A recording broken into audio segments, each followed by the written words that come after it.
and 3 Richard Williams. Last time these two sides clashed, round 14 Elizabeth Oval, and the Redlegs won by 33 points. Central's losing the last 2 grand finals up against Norwood in tip-top form this season, Lindsay. Just 2 losses.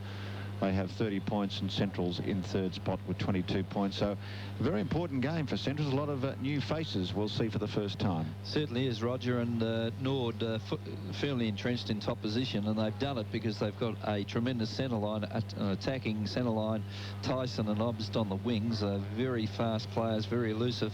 Tyson can run through the half-forward line and kick goals, and we've got Andrew Jarman, who's had an outstanding season, probably favourite for the Magarey medal, playing out the centre of the ground. But it's their defence. Clements into the half-back line with Bowman. McCormack, he's very hard at the ball, and once it gets past them, you've got Dan Tokia, Fleming and Richard Kelly, who are very strong, and they make sure that all their opposition earn kicks. So the centre line of Centrals in Swatala, McGowan and Steinberger are going to play a very vital part, and if they can hold their own against the Tyson, Jarman and Obst, Malcolm, it could go a long way to Central's winning this game. Well, yes, Lindsay, and Norwood have had the wood on Central District during this season, and we've seen a lot of Norwood, haven't we? And they are a very fine football team, and that's what it's all about. It's a team game, and Norwood are playing that well, beautifully this season, the Norwood Football Club. That's why they've got this top spot on the premiership ladder at the moment. 15 good solid wins for the Norwood Football Club. And they are going to be a real force in this major round this year. And I suppose, Lindsay, they'd have to be thinking the premiership, wouldn't they, at that Norwood parade? Well, Norwood supporters would be. They'd be saying that they're red-hot favourites, but I'm sure Peter Rode and his match committee wouldn't be saying that. They'd be saying the old cliche, one game at a time. But you know, realistically, Norwood are the pace setters, and I believe that probably the only team that could challenge them this year, although they're not playing well at the moment, is Port Adelaide, because come September they grow another leg, and the Magpies, you can never say discount them in a final series. But to me, Norwood just look far too good for any other team in the league at this stage. Interesting to note with Ian Downsborough retaining his place with Port Adelaide for the AFL match tonight against Brisbane at the Gabba, that they didn't bring back Jason Miller, a state representative last year at centre-half forward. They've gone for Scott Bassett, who's played plenty of his football in defence, a young player, and very interesting to see how he goes, because after that win last week down in Noarlunga by 83 points, Peter Rode, the coach, said they're still disappointed in the side. A lot of players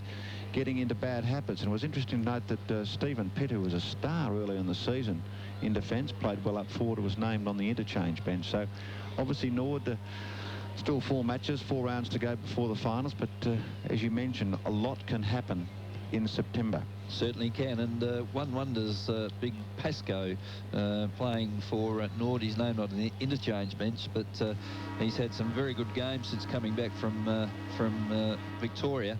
And I remember one game he kicked something like about 11 or 12 goals. I think it was last year, playing up in the forward pocket and full forward. But he'd be the ideal centre half forward if they could get him to really be harder at the football and contest everything that comes his way.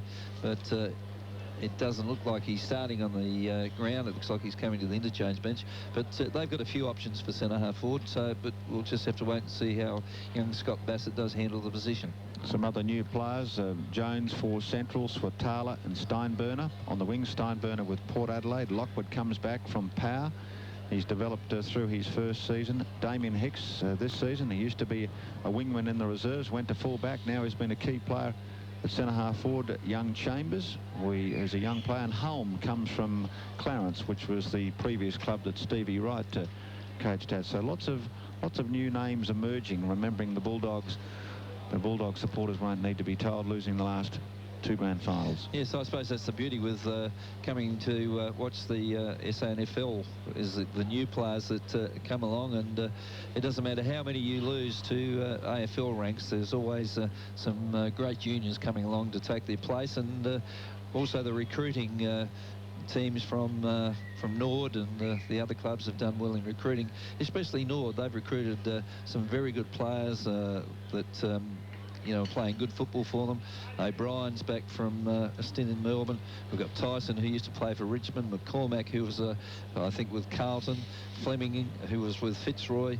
Eastall, he's another interstater. Harvey, so there's quite a few. And, of course, they got West from Glenelg, and we all thought he was perhaps finished as a league footballer, but leading the goal-kicking contest at the moment with 67 goals. Looks like your boy Craig Potter, the tackler, is going to the bench with young Swatala and Coffey. On the grandstand wing, it'll be Tyson up against Craig Cotter, who, as I mentioned, playing his 50th game along with Jared Cotton. 150 for Coffey and 250 for Roger Girdham. What a tremendous effort. Yes, fantastic. And I think Craig Cotter would do a tagging job, a halfback flanker's job on Tyson. It's on the centre wing. Well, the umpire's got the footy for the bounce of the ball, and what an important game this is for the Central District Football Club. A very important game because during the course of this year, Norwood have had 2 strong victories over this football club, so Central District will want to do something about this afternoon. So in the first quarter, it's Norwood with the ball now through Tyson on the outer side of the ground, and they're kicking to the lake end. And the breeze at the moment, there's a little bit of breeze from the northwest by the looks of things, Lindsay, so I would suggest it is favouring the southern end of the ground. So if anything, Norwood at the moment going up into the breeze. Let's check some AFL scores with John Raymond. 5 minutes into the second quarter at Cardinia Park, it's Geelong 5-5-35. They lead by 21 points over Carlton, 2-2-14. At the MCG, Collingwood out to a 5-point lead, 3-3-21 over Essendon, 2-4-16. And at Waverley, scores are all tied up. St Kilda and Fremantle, 3-2-20 apiece. Back to Football Park, where there's a weak sun and the strong breeze coming from the north. Interesting with the dark clouds to the south near Mount Lofty Ranges. It's actually 17 degrees. Whether we get a change throughout the match, so the toss won by Roger Girdham could be significant. The free kick has gone on the outer side to Gary McIntosh, who's on the outer wing. No score. We've only played just over a minute as the bearded captain for Norwood puts it inside 50. Half-forward O'Brien's there. Ball knocked onto the ground. It spills. Players boring hard. Conway working hard. Jammed onto the boot by Harada out towards the outer side. Bounces out on the full, I think. The boundary umpire out there. No, brought up the chalk, so a boundary throw. And pretty quiet start, Lindsay. Very quiet start, but in the first minute of the game, Centrals have made a change. They've taken Matthew Jones from the field. 58 seconds it took to get him off, and Grant Coffey has come onto the ground and gone to full forward. Well, the umpire with the ball in from the boundary. Running onto it now is Jarman. Had it, lost it. Back over the footy now. McIntosh tries to crash his way through. He was tackled by Chambers of Central District, and the Norwood captain crashes into the ground. The umpire blows the whistle, and McIntosh there seemed to try to get through the tackle by ducking his head and go under the tackle, so he may have been a little bit fortunate there not to be penalised for holding the ball. Anyway, the umpire decides to bounce it. Jarman crashes into one of his own teammates out there, and that was smart. Anyway, Central District coming away with the ball, thumped away though by Tyson to set up a scoring opportunity here for O'Brien of Norwood. O'Brien back in the contest again. Good second effort from him. Got the hand pass out to West, but Central marshal their forces in defence and get the ball out to Lee, who kicks around on the wing. Underneath it, McCormack for Norwood. Wasn't able to take it, but does good work. Slaps the ball wide of the pack. Comes out close to the boundary line. And now it's taken over by Cotter, who's playing his 50th game this afternoon, Craig Cotter. No score yet in the match, Lindsay. And gutsy play by McCormack for Norwood. Raced back into the pack, the hardest thing to do for a footballer. Copped a very heavy knock, but he'll get up and recover from that. No score after 3 minutes of Football Park. Andrew Jarman, a wobbly ball towards half-forward. Knocked down cleverly to Tyson. Tyson slides the hand pass to O'Brien. Inside 50, 45 metres out. Slams it into the breeze. Offline and behind. The opening score took 3 minutes from Craig O'Brien, who's lined up at half-forward, and not surprisingly, Stephen Pitt didn't start on the interchange. He's lined up in defence. So behind a Norwood going against the breeze in the opening term, playing Centrals. Yes, the Norwood looked very dangerous going forward then, and it was a ball that was bouncing end on end, and Smart came into the play, and with a deft little sleight of hand, knocked the ball over to Tyson. A handball onto O'Brien, but O'Brien's running shot just missed. Scott Lee, the experienced one at full-back, and gets the ball straight down the ground. That's a good ploy there by Central District to go with the breeze straight down the corridor. They're kicking to the southern end of the ground. Lockwood's taken the mark between centre and the Central District half-forward line. And Bowen Lockwood now has a big chance. As a matter of fact, I think he's backed himself in to kick this one. He'll kick from outside 50, close on a 55-metre kick there for Bowen Lockwood is required. It drops away into the right forward pocket. Jarman's there to tidy up after it came off the hands of the big defender in Bowman, and it's forced over the line. The boundary umpire indicating that it'll be a throw-in near the behind post in the right forward pocket for Central District, who are yet to score. Norwood have the minor score on the board, a point. Boundary throw in right forward pocket for Centrals. Coffey goes into ruck, flicks the ball towards Lewis. The smother from the Norwood defenders. On top goes Lewis, trying to rip the ball out. Kelly lies on the football. It's not holding the ball. Umpire Barnett comes in and will bounce the ball just away from the goal square. Centrals in attack with a pretty good breeze in the opening term, going to the scoreboard end of the ground. The bounce of the ball, the rucks go to it, palm down cleverly towards McGowan. Interception from Norwood, working hard as Lockwood spills to McCormack, jams the ball onto his boot, a tumbling ball towards the outer side. Harvey can pick up the ball. No, he'll just be quite happy to see that ball go over the boundary line in the back pocket for Norwood. He's lined up on the other number 23, Ricky McGowan. That'll be a great contest. Norwood one behind, Central's yet to score. 5 minutes at Football Park. John Roman. In the other SANFL games, the early stages of at Prospect Oval, North 1 straight goal 6, Sturt yet to score. No score on the board at the Woodville Oval between the Eagles and West Adelaide. At Adelaide Oval, no score on the board. And at Cardinia Park, as we check AFL scores, it's Geelong over Carlton by 21 points, 5-5-35 to Carlton 2-2-14 at the MCG. Collingwood 4-5-29 over Essendon 2-4-16, a margin of 13 points there. And at Waverley, it's Fremantle by 6 points, 4-2-26, and Kilda 3-2-20. This is Grandstand 891 Adelaide's 5am and ABC Regional Radio. It's back to Football Park. And the ball in the middle of the ground. Central District trying to mount an attack here. The hand pass comes out to Cotter, but the whistle is blown for a free kick to Norwood to be taken by O'Brien. That was behind play. It was Andrew Jarman was put down at centre half back, Malcolm. O'Brien's kick goes into centre half forward. West stands under the ball and has been awarded the mark. So it seemed as though the ball was in dispute, but the umpire has decided that the free or the mark should go to James West. 67 goals for the season so far. He's the leading goal kicker in the comp. And he's lining up now to possibly add another one to that. So he trots inside 50, directly in front of the northern goal. It's wobbling around a little bit, but it has made it okay. And James West opens the goal-kicking account here this afternoon against the breeze. So that's a pretty good effort. Norwood go to 1-1 after the James West goal. Central District yet to score. Well, that's James West's 68th goal this season. I think he might count that as his luckiest, because I don't think that he marked the ball. The central player in Arnold came down with the ball, and I thought it was a clear mark to him, but the umpire paid it to the man in the front. I don't think West had much purchase on it, if he had any at all. So I think there was an error by the umpire on that occasion, but West kicked truly for his first goal, and Norwood's first goal for the day. Off with an arm injury. Potter comes off the bench for Centrals, but Norwood 1-1-7. Centrals yet to score. 7 minutes played. Redlegs going against the breeze. The ball has been bounced. The roving by McGowan up towards half-forward. Chambers almost spills away from his chest as he hit the ground. In go the grateful Norwood defenders, and they tie things up. Chambers comes again, but my ball, says the umpire. Left half-forward about 40 metres out from the Centrals' goals. Yeah, Roger, I think Centrals, to me, they seem to don't have any spark today. They don't seem to have any pace around the ball.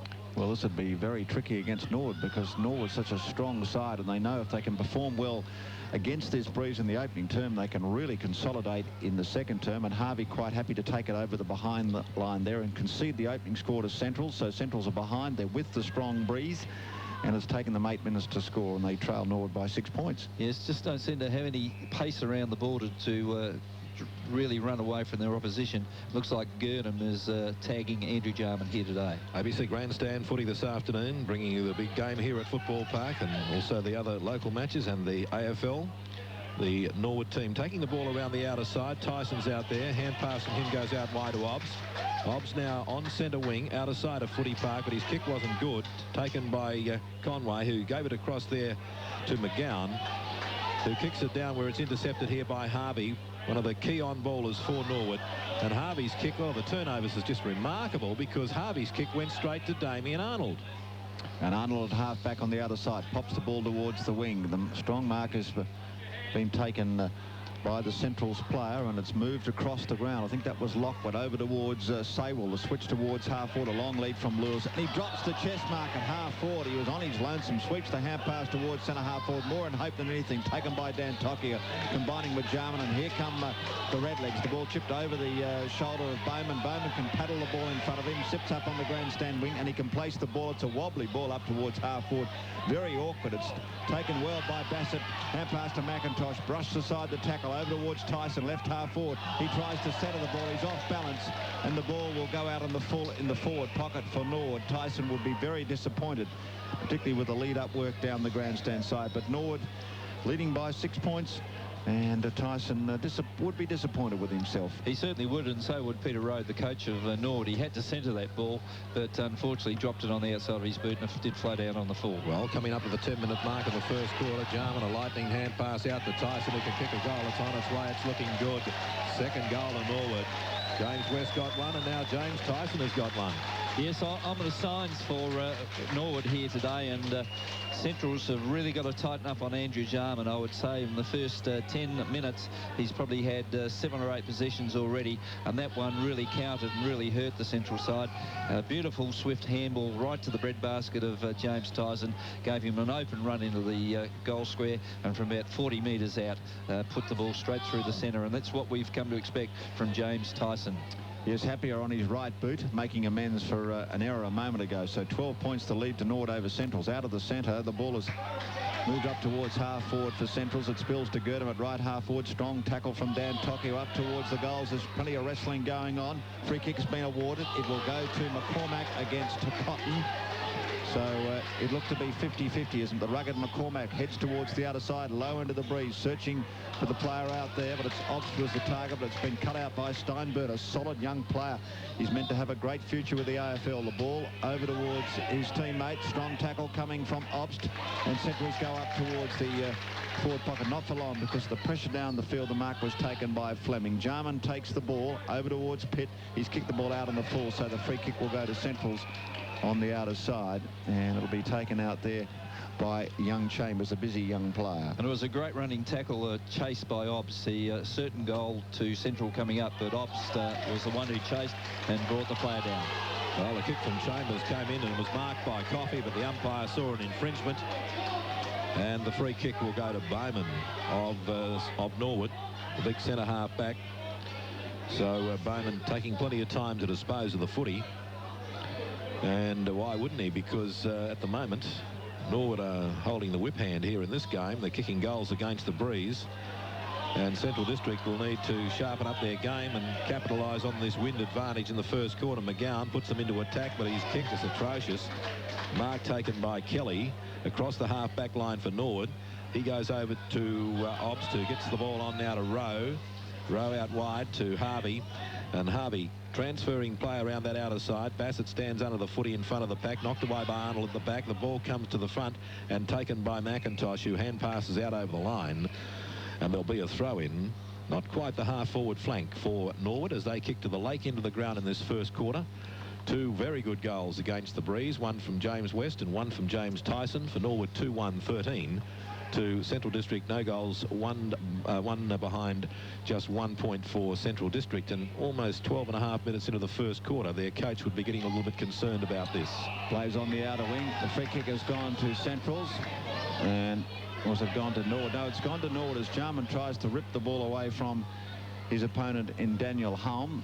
Noticing that Damien Hicks is at fullback on Glenn Malloy, and it heads up towards Malloy, who leads. He runs underneath the ball. It spills around. In goes McIntosh for the bump. O'Brien had the opportunity. Scooped up at half forward by Obst. Hand pass to Rowe. He balks his hand pass. Strong tackle coming from Lee. A couple of crows there. Ball on the ground. Comes back to McIntosh. A tumbling ball up towards the goals. The height of Conway needed. Hand pass over towards Geister. Geister's calm hand pass to Hicks. Hicks wheels away from the tackle and puts the ball towards half back. Taken by Steinberner. The young wingman goes down his wing on the outer side with the breeze. A long lead from Lockwood. Too high for him. A grateful Pitt gets in front position, knocks the ball back inside 50. Defence for Norwood. Slides the hand pass to Fleming, and Fleming stabs the ball towards the boundary line. It brought up the chalk. It was legal. Near the scoreboard, which reads Norwood 2-1-13. Centrals a solitary behind. 13.5 minutes played at Football Park, and the Bulldogs have the strong breeze in the opening term. And Norwood defence is playing a very calm, cool football. Jarman's getting down there and helping out, but Pitt and Fleming did well on that occasion. Well, the ball comes out the back of the pack, taken by Jarman again. His hand pass to Bowman was good. Off the half-back line, Bowman's kick floating up there at midfield. Plenty of players under it, but nobody marking. Conway tries to get a hand pass clear to Arnold. Back in for the footy also was Daniel of Central District. The ball flicked out the side of the pack and taken by Ricky McGowan. McGowan puts them into attack, but Bowman, playing strong football across the half-back line, has taken another good mark for Norwood. He's at right half back underneath the big scoreboard. Bowman kicking away. McGowan sets himself for the mark. Bassett was late with the spoil. McGowan is claiming the mark, but the umpire says throw it in. at left half forward for Central, who are kicking with the breeze, going to the southern end of the ground, but no goals yet for the Doggies. Just the 1 point on the board. Norwood doing well against the wind, going to the lake end, have 2 goals won. Play on the wing half forward on the outer side to bottle up the umpire into the play. So as mentioned by Malcolm McDonald, the lead to Norwood 12 points. We played almost 15 minutes at Football Park. Update, John Raymond. At the Prospects Oval, it's Sturt 3 straight goals 18. They lead North Adelaide 1 straight goal 6. At the Adelaide Oval, Glenelg 1 straight goal 6. Port Adelaide yet to score. Checking AFL scores, Cardinia Park, Geelong well and truly in control, 8-7-55 by 33 points over Carlton, 3-4-22. At the MCG, 17-minute mark, Collingwood 6-6-42 by 20 points over Essendon, 3-4-22. And at Waverley, it's Fremantle hanging in there by 1 point at the 20-minute mark, 4-3-27. Over St Kilda, 4-2-26. Back to Football Park. Well, Central District, another minor score going on the board, courtesy of McCormack of Norwood, because it was a rush behind. He was running hard at the footy, banged it through with his fist. 11 points the difference in favour of Norwood. And 15.5 minutes of play, Central kicking with the breeze, and both their scores, 2 behinds, have been rushed through by the Norwood defenders. Yes, as I said, their coach Stevie Wright would be getting a little bit concerned with this situation now. Lures comes out the back of the pack, looking to try and set it up onto the forward line there with his teammate there in Lockwood, who, well, he didn't take the mark but should have got a free kick anyway. Now it goes against Central District. And the free kick goes to Bassett, who takes it and boots it across the half-back line. So lots of strange umpiring decisions going on here, Linz. The umpire called that a throw on that occasion, Malcolm. Tyson's got the footy at left half-back on the members' side. And everybody that's here today is on the members' side, except for a couple of redcoats on the outer, because that's the only gates open today, is on the members' side at Footy Park. So I guess a lot of the spectators have never been in this side of the ground before. Ball going across there for Bowman. And Bowman has marked the ball, and he is emerging as a very, very strong player for Norwood in this first quarter. Bowman now from the middle of the ground. Bangs one into right half forward. Malloy was up, couldn't mark. Rowe runs hard at the ball. Stephen Rowe got the footy now. Tackled, dispossessed. And Hicks comes clear with the ball. That was good work by the Central District defenders that time. Hicks got the clearing kick. The ball comes bouncing back to Steinberner. Breaks a tackle, feeds the hand pass out to Saywell. Saywell needs support. Nobody there to help him. Hand passes out in front. Clever play. Now he's caught. Surely that's holding the man. The ball forced away by Saywell. Knocks it into the path of Lewis. Good strong football by Norwood. They're a very determined bunch this afternoon, Norwood. They've got 15 wins for the season. And they don't want to give Central District a sniff of this game at the moment. As Lindsay said, a couple of minor scores that Central have got on the board have both been rushed. So it's Norwood 2-1-13, leading Central just 2 points. It's an 11-point lead to the Norwood Football Club.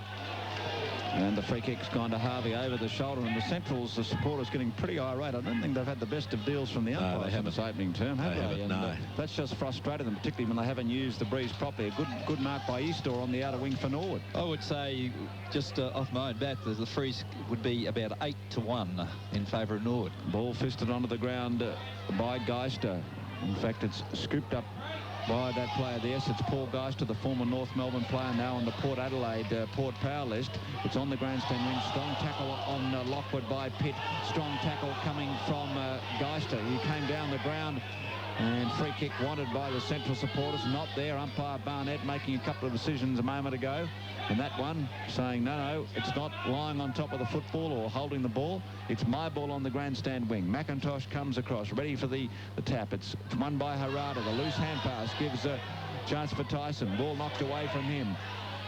All paddled around by Centrals. It's with Cotter. Strong tackle comes from Nord. In goes Holmes. Soccer by Arnold. Still on the grandstand wing. Harvey put his nose over the football. So to McIntosh. He's tackled by Chambers. It's rugged, competitive stuff at the moment. The ball comes out. Good umpiring. Hand pass out to Lockwood on the grandstand wing. He stabs the ball towards Coffey, but Coffey hasn't got the pace. Fronting has. Front position for the Norwood defender and hammers the ball over the boundary line.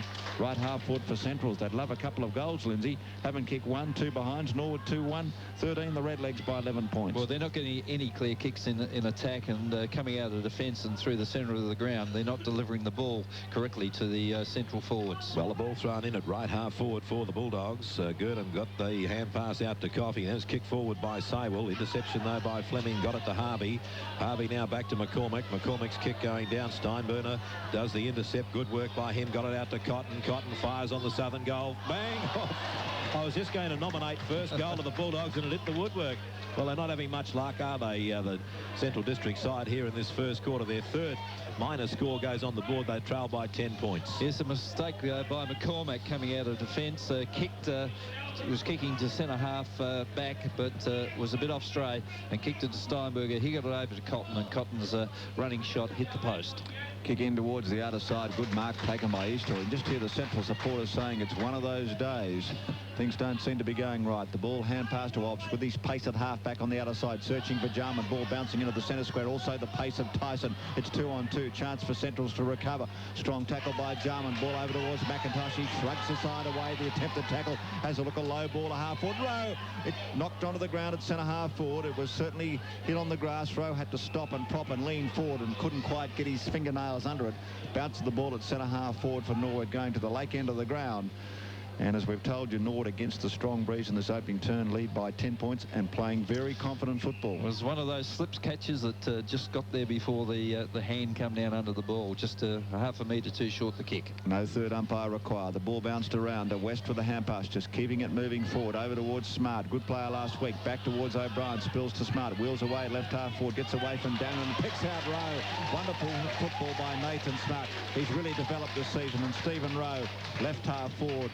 Acute angle about 40 metres out. Yes, young Smart has really come alive in recent weeks. He's kicked several goals. I think he had a bag of 6 a week or so ago for Norwood. We saw him a few weeks ago. He kicked about 3 or 4 at Glenelg, but he's a very good player. Rowe back in this side this week after a tooth problem. Jabs it through for Norwood. So the breeze is not all that bad. It seems to have actually been dying down, Lindsay. The flag's starting to flutter a bit now. So another goal, we'd have to say, against the breeze. But I don't think it's as bad as we initially thought it would be when we arrived a couple of hours ago. So 16 points to lead Norwood over Centrals. 21 minutes gone at Football Park. Yes, it's a bit hard to say how strong the breeze is, but I played golf this morning and it was fairly strong then, and I would have thought it would have been a 4 or 5 goal breeze. So perhaps in the confined areas of the footy park, we'd say 2 or 3 goals. Well, the umpire bounces again, and up goes Eastor trying to get it clear. Jarman got it out of the middle. Out it goes to Rowe, who kicks off the ground. Good work by him, keeping that ball moving. It bounces out into no man's land at left half forward for Norwood. Picked up, though, by Cotter. And Cotter tackled and taken out over the line with a footy for the umpire to throw it in at left half forward for Norwood.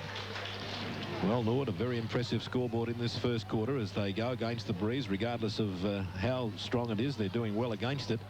And 3 goals on the board for them. 3-1 to just 3 points for Central District. The time ticking away, heading for the 23-minute mark in the first quarter. Central would want the next goal, one would think. Otherwise, it's going to be a very poor quarter for them. Ball is tossed out to Cotton. He fires it down onto the half-forward line. Running hard at the footy this time was Pitt, but wasn't able to gather the ball. It goes into the arms of Saywell, who thumps it back downfield. This could bounce through for a score. Fleming will see that it does score as he knocks it through. Another rush behind going on the board to Central District. So 1 poster and 3 rush behinds is their the sum total of their score in this first quarter. Central District trailing by 15 points. Yes, young Lockwood was in that bit of play again for Central, and he's probably the most damaging forward for Centrals today. Norwood working the ball down the outer side. It's with Kelly. Received the ball from Obston. Kelly gets it outside 50 towards the outer wing. Eastor comes from the side. The fist to the Centrals players. It spills to McGowan, and quick lead coming from Lewis. Lewis has had a quiet opening term. Wheels around and swivels the ball across the ground, and the mark will be taken by Chambers. Young player, busy player. Socks down right half forward. In a moment, an update from John Raymond.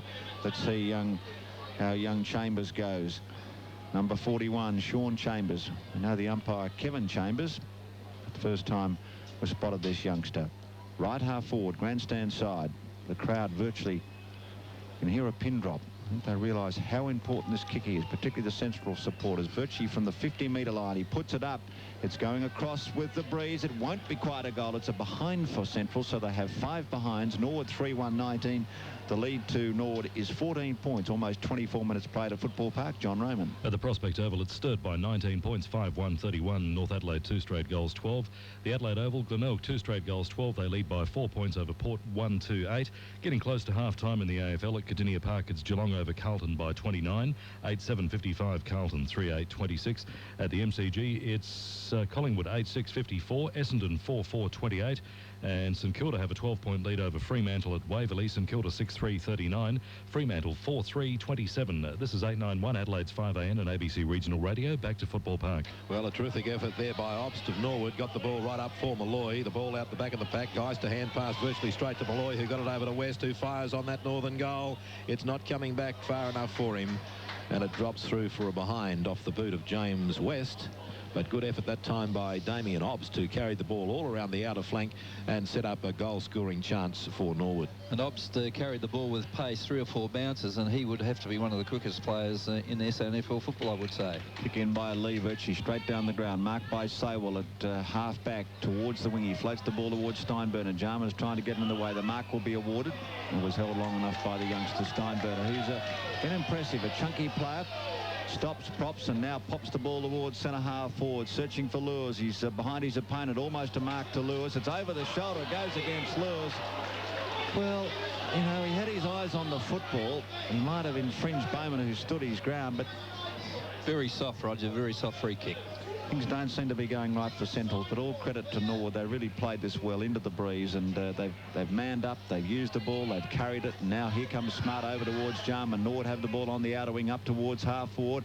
Out comes West. West has a couple of opponents, but he goes onto the ground. Good bump by the Centrals players. Arnold's hand pass over towards Steinberner, sweeps the ball towards Lee. The back pockets, centre half back. He's bumped by Eastor. Cotter has the crumbs. Took his eyes off the football, though. Cotter sockers the ball through the centre square, but it's all Norwood. It comes to McCormack, who puts it high towards centre half forward for the Redlegs. A long run for West. Gets there, knocks the ball around on the ground. In goes Steinberner, arms free, quick movement, hand pass towards Cotter. That was a great bit of football. Ball towards Lee. He props at defensive end of the square. Look out, here comes Jarman, tackle too high. No advantage play, so Scott Lee will take the free kick and just got out of jail. Just got out of jail, but I've been impressed with Steinberner in the last 5 or 10 minutes. The Port Power player is really taking his opponent to pieces at the moment. Well, Sewell's got the run of the ball and kicks long over the 50-metre line, right up into the teeth of goal. It goes. Coffey can soccer it through, booted it in mid-air. The ball had bounced and he got foot to ball only 2 metres out from the goal front. And at the 26, almost 27-minute mark in the quarter, Grant Coffey gets the first goal for Central District in this game.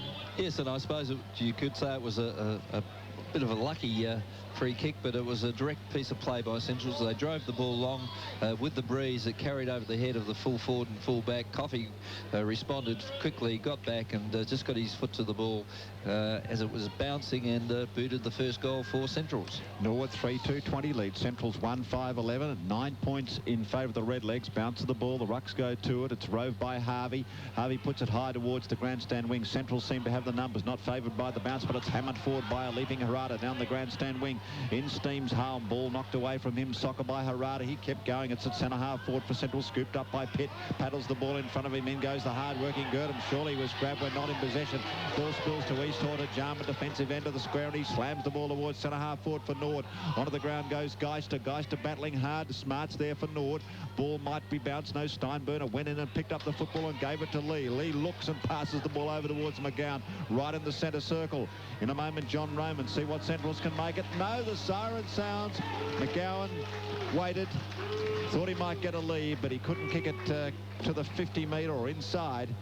And McGowan struts away with hands on hips, a little bit frustrated. They might have picked up another score. The last 5 minutes was pretty good from Centrals. They've got within 9 points. The breeze seemed to be stopping, so maybe it'll be even Stevens in that regard. Quarter time at Football Park, round 20 Sandful football. It's coming to you on grandstand through 891 5N and ABC Regional Radio. Norwood 3-2.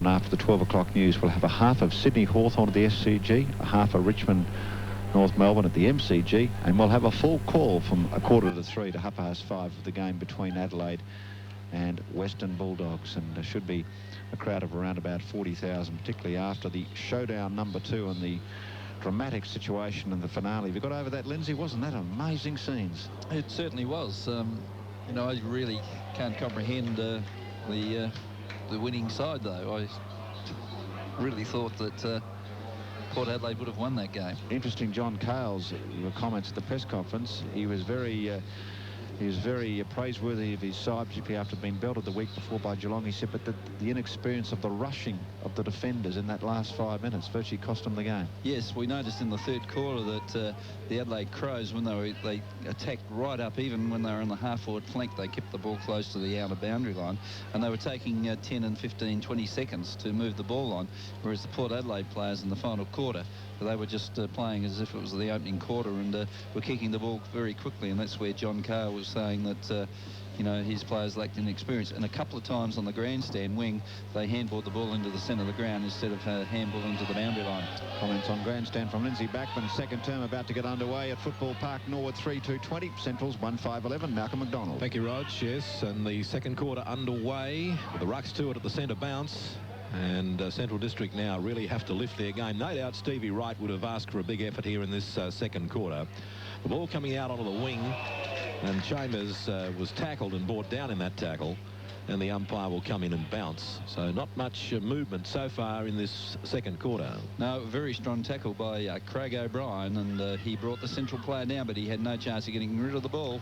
So the umpire bounced it. So it's 3 goals, 2 for Norwood, and 1 goal, 5 for Central. 6 scoring shots for the Bulldogs in that first quarter, but not really scoring shots, because about 3 of those were rushed behinds, courtesy of the opposition side.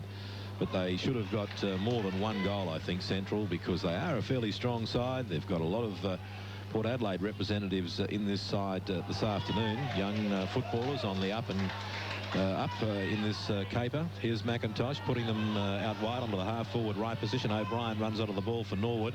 He can score here. He's put it up into the goal square, but it was, well, not a very good kick. Malloy, though, does salvage something out of this. He snaps it over his left shoulder. He salvaged all right. He got a goal. Well done. 4th goal to Norwood goes on the board. Norwood 4-2 to Central District 1-5. And Malloy is the man that kicked the goal. You can write that in your little book, Lindsay. I've got it written down already, but I think it's Harvey that is in a bit of trouble in the forward pocket. O'Brien was breaking clear, and I thought he was going to shoot for goal because he was running into goal, but he tried this pass to Harvey, and it was just too far, and he had to run back into the pack, and he got crashed by the Central players and went down. But Malloy, a superb kick over his shoulder for a goal. Norwood, an early goal in the second term, 4-2-26. Central's 1-5-11 out of the centre. Here come the Redleggers again up towards half-forward, and Bassett's got himself clear, loses the ball, comes back to him, tackled by Daniel, is strong. The ball's at half-forward for Norwood. And really not much attempt by Bassett to get rid of the ball. Good strong tackle by Daniel. It looks though Harvey's okay. He breaks away from a couple of trainers. Anthony Harvey, who was injured in that prelim final last year and came back, suffered the injury early in the season, but has come back in cherry ripe form. The ball has gone over the boundary line on the outer wing. Norwood 4-2-26. Central's 1-5-11. 15 points in favour of the Redlegs. And just looking at those flags, Malcolm, they're starting to turn around and come from the southwest. Yes, well, I think that's the general forecast, isn't it, that there will be a change, bringing some showers. Anyway, the ball is on the outer side. Bowman tries to hack it off the ground, missed, or maybe made a little bit of contact, but the ball didn't go very far. The ball travelling across the midfield, taken by Steinburner. Onto the left and down onto the half-forward line it goes for Central District, going up to the lake end against this light breeze now here at Football Park. And Central District have got a chance. The ball comes out of the pack. The tackle's being laid thick and fast. Running onto the ball was Saywell, but it was not through. Good defensive work by McIntosh. A minor score rather than a major score, because Saywell, had he got clean possession, he would have kicked the goal, I think. But a minor score, so Central District go to 1-6, trailing Norwood, who are 4 goals too. Outstanding play by Gary McIntosh. A certain goal to Sable, but McIntosh just got there and just knocked the ball out of his hands as he's about to drop it onto his boot to kick the goal. Dan Tocky heads towards the grandstand side. Up goes Lewis, hammers the ball back inside 50. Players crash in. Potter's there, ball onto the ground. Central seem to have the numbers. Chambers goes in, so does Sable. Soccer by McIntosh. It spills to Potter up towards the goal. Central's have got the extra player, and the mark's been taken. Is that Ricky McGowan, the centreman, who's dropped down the ground? Well played. Good effort by Potter. Rugged contest there, combining with a couple of teammates. Sun shining now at Football Park. It's a beautiful afternoon. Left half forward for Ricky McGowan, and he must kick this one. 25 metres out, maybe 30. Grandstand side, McGowan stutters in, moves, and has Put it through. Had to wait for a while. Thought the breeze might push it across. Good goal by Ricky McGowan. He gets a pat on the back from Simon Lewis. So it's goal for goal. 8 points to lead to Norwood over Centrals at the 4-minute mark of the second term. Good game developing. Norwood 4-2-26. Centrals 2-6-18. Lindsay Backman. Yes, it just scraped through that kick from Ricky McGowan, but I noticed that I think Craig Potter has gone on to stand Andrew Jarman, and it should be a good contest because Craig Potter very hard at the ball and won't give Andrew Jarman an inch. Well, back for the centre bounce, and Arnold for Central District wins it, but it was sharked nicely by his opposite number in Eastor. The ball knocked out there, this time by Smart. Comes now to McIntosh. His hand pass, though, went straight to the opposition. And Cotter is the man that puts them into attack. Could have been a push out there. It is. And it'll be a free kick to Jared Cotton. The umpire, as he paid the advantage there, he's let it go. So it would have been a free kick to Cotton, but Central District have kicked the goal. Chambers. Thank you very much, Linz. So Sean Chambers is the man that kicked it. It would have been a free kick to Jared Cotton. But the umpire said that's okay, kick the goal and put it in the book, and that's exactly what's happened. 2 points the difference. So all of a sudden Central District are coming right back into the picture, aren't they, Linz? They certainly are. And a couple of times in that first quarter I thought Paul McCormack might have been a little bit lucky to not be paid push in the back against his opponents, and on that occasion he did push his player in the back, the Central player, and the free kick was given, and of course Chambers ran into the open goal. Norwood 4-2-26, Centrals 3-6-24. Ball's been bounced around. Players crash in. The on ball is in the centre square. I don't think it'll come out my ball. And ironically, Centrals have had the breeze in the first term and now in the second term. Yes, it's amazing how it swung around, but that's footy and the luck of the dice. Good toss to win. Mark Taylor won the first 5 tosses in the test matches, and away goes Tyson through the centre square with his pace. Stabs the ball inside 50 for Norwood, but Lee gets in front position, assisting Geister. He picks the ball up, swerves away just from Bassett. The youngster helming him, and Lee put the ball over the boundary line in bright sunshine now at Football Park. Left half forward, the boundary throw in for Norwood near the scoreboard, which gives the legs just a lead of 2 points. 4-2. Play Centrals 3-6-24. Yes, the ball on that left half forward flank, just about 50 metres from the Norwood goal front. Ball comes over the back of the pack, kicked away by Harada of Central District. And through goes Jarman. With him is Potter. Ball comes out there to McGowan. Potter, roundhouse right, knocks it out to Cotter. Cotter now just defensive side of wing, placing the ball down for Lewis out the back. Bowman tackles him. Tackle could have been a little high, but the umpire says no, that's okay. Ball falls over the line, and it'll be a throw in at right half forward for Central District. Kicking to the lake end of the ground, the Doggies in this second quarter, and coming right back into the picture. They trailed by 9 points at the start of the quarter, trailing by just 2 points now as Lewis in ruck. Cotton tried to grab hold of the ball. Sawell was there as well. The ball comes out, picked up by Holm. He didn't have it for long. He virtually tried to throw it over to his teammate there in Cotter. And players wrestling for possession of the ball. Nobody going anywhere there, and the umpire will come in and bounce between the wing on the outer side here at Football Park and right half forward. So 4 goals, 2 for Norwood, 3 goals, 8 for Central District. 26 plays, 24, Norwood in front. And Central's much more aggressive around the ball in this quarter. They're really making it hard for the Norwood side to break clear. Good shepherding by Sawell, gives Girdham the opportunity, picks the ball up on the outer wing, stabs the ball towards Chambers, slides and slips and picks the ball up. He's at the attacking end of the square. So Chambers back, kicked the last goal. He winds up a long lead coming from Cotton up towards half forward. Very awkward for him. He won't get there. The ball will go over the boundary line. Right half forward for Centrals. They trail by 2 points, but they're in attack. John Raymond.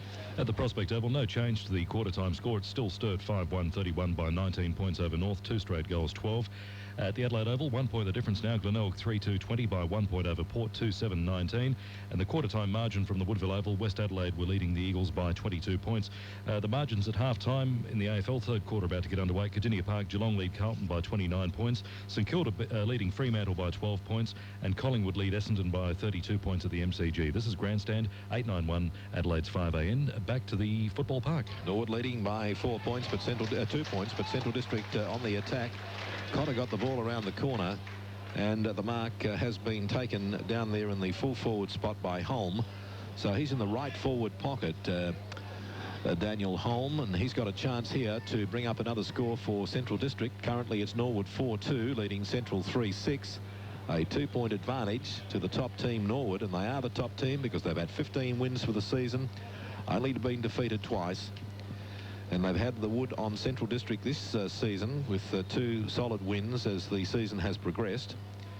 The last one was a 33-point win over Central District, but Holm now trots in that right forward pocket. Kick is on its way. It's not an easy shot, but he may have threaded it. Central District supporters like it. The umpire likes it. Well done, Daniel Holm. He's put it through for a goal.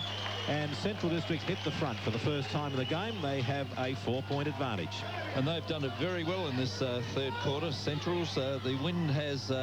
I wouldn't say it's favouring the end Centrals are kicking in, but it's certainly not favouring the other end, the southern end, like it did in that first quarter. But Centrals have come out blazing in this second quarter. Whatever their coach Stevie Wright said to them has paid off. They're very aggressive around the packs and doing a great job. Out of the centre square, chance for Norwood. It's jammed onto the boot. Through row, working hard with the teammate, and the ball spills onto the ground. Play on, says the umpire. Strong tackle from 3 Central players on Tyson. Cotter's there. He's picked up by Holm and also Scott Lee. 10-minute mark of the second term. Central's 3 quick goals. They lead by 4 points. 4-6-30. Norwood 4-2-26. Bounce of the ball in bright sunshine. Good condition here for the players. Ball onto the ground. Strong tackling coming from McGowan. Stifling Stephen Rowan. As you mentioned, Lindsay, that really is the area that they picked up. They're playing with a bit of a passion now, aren't they? They certainly are. They're hard at it. And I've noticed Craig Potter with Andrew Jarman. And even if Andrew Jarman's 15 or 20 metres from the ball, Craig Potter is harassing him wherever he goes. Yeah, the umpires just chatted Craig Potter, as a matter of fact. Well, I suppose he could only be chatting him for unduly rough play, Lindsay. What else could he be saying to him? If what else, he can't really interfere with the player in that sense, can he? No, he really can't. If Potter's not doing anything illegal, the umpire shouldn't be saying anything to him. That's right. Well, he must be chatting him for unduly rough play. Anyway, the ball goes across the outer side. Cotton's out there. The ball comes spinning away and kicked close to the line. It bounces just inside the line. It goes over. There'll be a throw in. Mr. Liberatore will be in town tomorrow. Yes, he's a likes tagging, close checker, isn't he? Tony Liberatore. If the umpire's chatting Potter for unduly rough play, he should be giving him a free kick against him. Yeah, well, that's why I thought it was a bit strange that he should be going out of his way to talk to the man. What's it got to do with him? I mean, if he's going to award a free kick, or in other words, penalising him in some way, even by reporting him perhaps. And the ball is picked up by Lockwood. He's had a shot. He's put it through. So after a very tardy start, Central District are really starting to put the foot on the pedal in the second quarter. They've shot away to a 10-point lead. The goals are coming thick and fast. Barn Lockwood's got one out of the pocket. That seems to be a favourite pocket for the doggies down there this afternoon, Linz. Yes, they've kicked the last 2 goals from there. That was a great snap by Lockwood, the Port power player. But a lot of credit for that goal must go to Daniel Holm, who's had a good game here today. But it was his strong bullocking work to get the ball out to Lockwood, which enabled Lockwood to kick that goal. And I noticed after he did kick the goal, Lockwood, several players from Central side went up to Holm and congratulated him on the effort for his contribution to that goal. 12.5 minutes gone, second term at Central's over Norwood by 10 points. A quarter time, Norwood had led by 9 points, and out of the centre, Central's up towards half forward. The ball's been dropped. It's cleared by Grateful Dan Toki. Back through the centre. Harada will take the mark. Harada at the defensive end of the square. Ball knocked away, so 25 metres goes to Harada. Now, if you're in the northern suburbs, we've got a great view of your suburbs up here. Get in the car and come down to Football Park, because the doggies are snarling at the moment. A high ball from Harada in towards centre half forward. They fly. No, the mark's been taken by Lockwood. Top position. Leckwell, you've always got a show. Certainly has, and Lockwood drifted in from the side and was up high while the other 3 or 4 players in the pack were jostling. It was Lockwood who just slipped in from the side, jumped high, and it looked to me as if he did mark the ball on his chest in the end, but did cop one around the head for his trouble as well. Plenty of clapping back towards the players in the centre square, particularly Brian Harada. Players like him and Lee and Girdham watching young Bowen Lockwood. Slight angle, 40 metres out for Lockwood. He's just kicked a goal. He's offline here, away to the right or behind. Central's lead Norwood by 11 points. 13.5 minutes gone, second term. Bright sunshine, good crowd on the members area here at Football Park. Grandstand football, John Roman. At the Prospect Oval, Sturt 5-1, 31 by 11 points over North 3-2-20. West Adelaide short time ago 5-5, 35. They lead by 27 points over the Eagles 1-2-8. That game at the Woodville Oval. And it's Glenelg 3-2 42-20 by 1 point over Port Adelaide, 2-7-19. In the AFL, plays underway in the third quarter at Cardinia Park. It's Geelong 9-8-62 by 36 points over Carlton, 3-8-26. No change to the half-time score at the MCG. Collingwood by 32 points, 9-6-60 over Essendon, 4-4-28. And it's St Kilda by 11 points over Fremantle, 6-3-39 to 4-4-28. This is Grandstand 891 Adelaide's 5am and ABC Regional Radio. It's back to Football Park, where Central District 5-7 lead Norwood 4-2, and the ball to be thrown in the left forward pocket for Central District as they kick to the lake end of the ground in this second quarter, and playing a much better brand of football now as the ball is taken by Jarman at the back of the pack after that boundary throw, and the ball across there virtually on the wing on the outer side. Central District battling hard for possession. Coming out with it was Switalia. He tried to get it across to his teammate, but the umpire had blown the whistle, and it is a free kick going the way of Smart of Norwood, and Smart kicks away where the ball is marked there by the defender in Dan Tokia. Now he's on the wing, the eastern side wing, placing the ball up just over 50. Plenty of Central District players up, and a good mark has been taken by Damien Arnold at the centre half back position for Central District. Arnold, a strong marker today, looking very good as the ball's popped around at half back by Central's. Mark taken by Sowell, slides the hand pass to Girdham. The captain's races down the white line on the outer wing, puts it inside 50. Outsteams Lures. He's clean bowled by a terrible bounce. The crumbs to Pitt of Norwood, has a bounce, comes towards the grandstand side, searching for Obbs. Steinburner comes, it'll be in the back surely. Steinburner did well to get there, but he got into the back of Damien Obbs at half back for Norwood. Yes, had to be a free kick. Obbs in front, making the ball his object, and you can't come from behind and ride them into the ground on that nature. Drop punt down the grandstand wing, off hands, a fist up go the Central's players. He stalls there, so is Geistapp. Ball on the boundary line, down in front of us, all the people on the members' side, and plenty of noise, Lindsay. Very much, Roger, plenty of noise, and the game is getting quite physical also. Central's 5-7-37, Norwood 4-2-26. Ball pushed in by the boundary umpire. Strong tackle, looked to be in the back of the Norwood player, Matthew Toomey. Not so, says umpire Barnett. So chance to catch up for the other scores from John Raymond here at Football Park. Central's leads Norwood by 11 points. John. At the Prospect Oval, it's Sturt by 5 points, 5-1-31. North Adelaide 4-2-26 as I speak. Sturt lining up for another goal there. In the other games, Port Adelaide lead by 6 points, 3-8-26 over Glenelg, 3-2-20. That's at the Adelaide Oval. And at the Woodville Oval, it's West Adelaide 5-7-37 by 29 points over the Eagles, 1-2-8. Sturt did kick that goal. At Cardinia Park, a short time ago, Geelong 10-9-69 by 43 points over Carlton, 3-8-26. At the MCG, it's Collingwood 10-6-66. They lead by 32 points over Essendon, 5-4-34. And at Waverley, St Kilda 6-3-39 by 11 points over Fremantle, 4-4-28. Football Park. And Eastall wins the ruck. The ball was bounced on the wing. Central District grab hold of the ball and shoot it forward, but a good mark has been taken by Pitt for Norwood in defence. Sweeps the hand pass out to Kelly. Kelly kicks away to the wing, far side of the ground. First to the ball should be Daniel of Central District. He's grabbed hold of the ball, tries to get it out to his teammate there, and downfield it goes. Away it goes onto the half-forward right position where Lockwood has taken the mark in opposition to Stephen Pitt. And Lockwood now sending the ball back. He's tried to bring it back to the true centre half forward position. Lewis was up, wasn't able to complete the mark. McCormick crashes through the pack. Jarman, a beautiful hand pass on to Rowe. And Rowe, another hand pass to Toomey. Toomey looking to hand pass out wide. He's got Dan Tokia going past. Dan Tokia's pass goes into half forward. The pass went straight to Damien Arnold, who holds them up again at centre half back and gets it moving with a hand pass out to Hicks.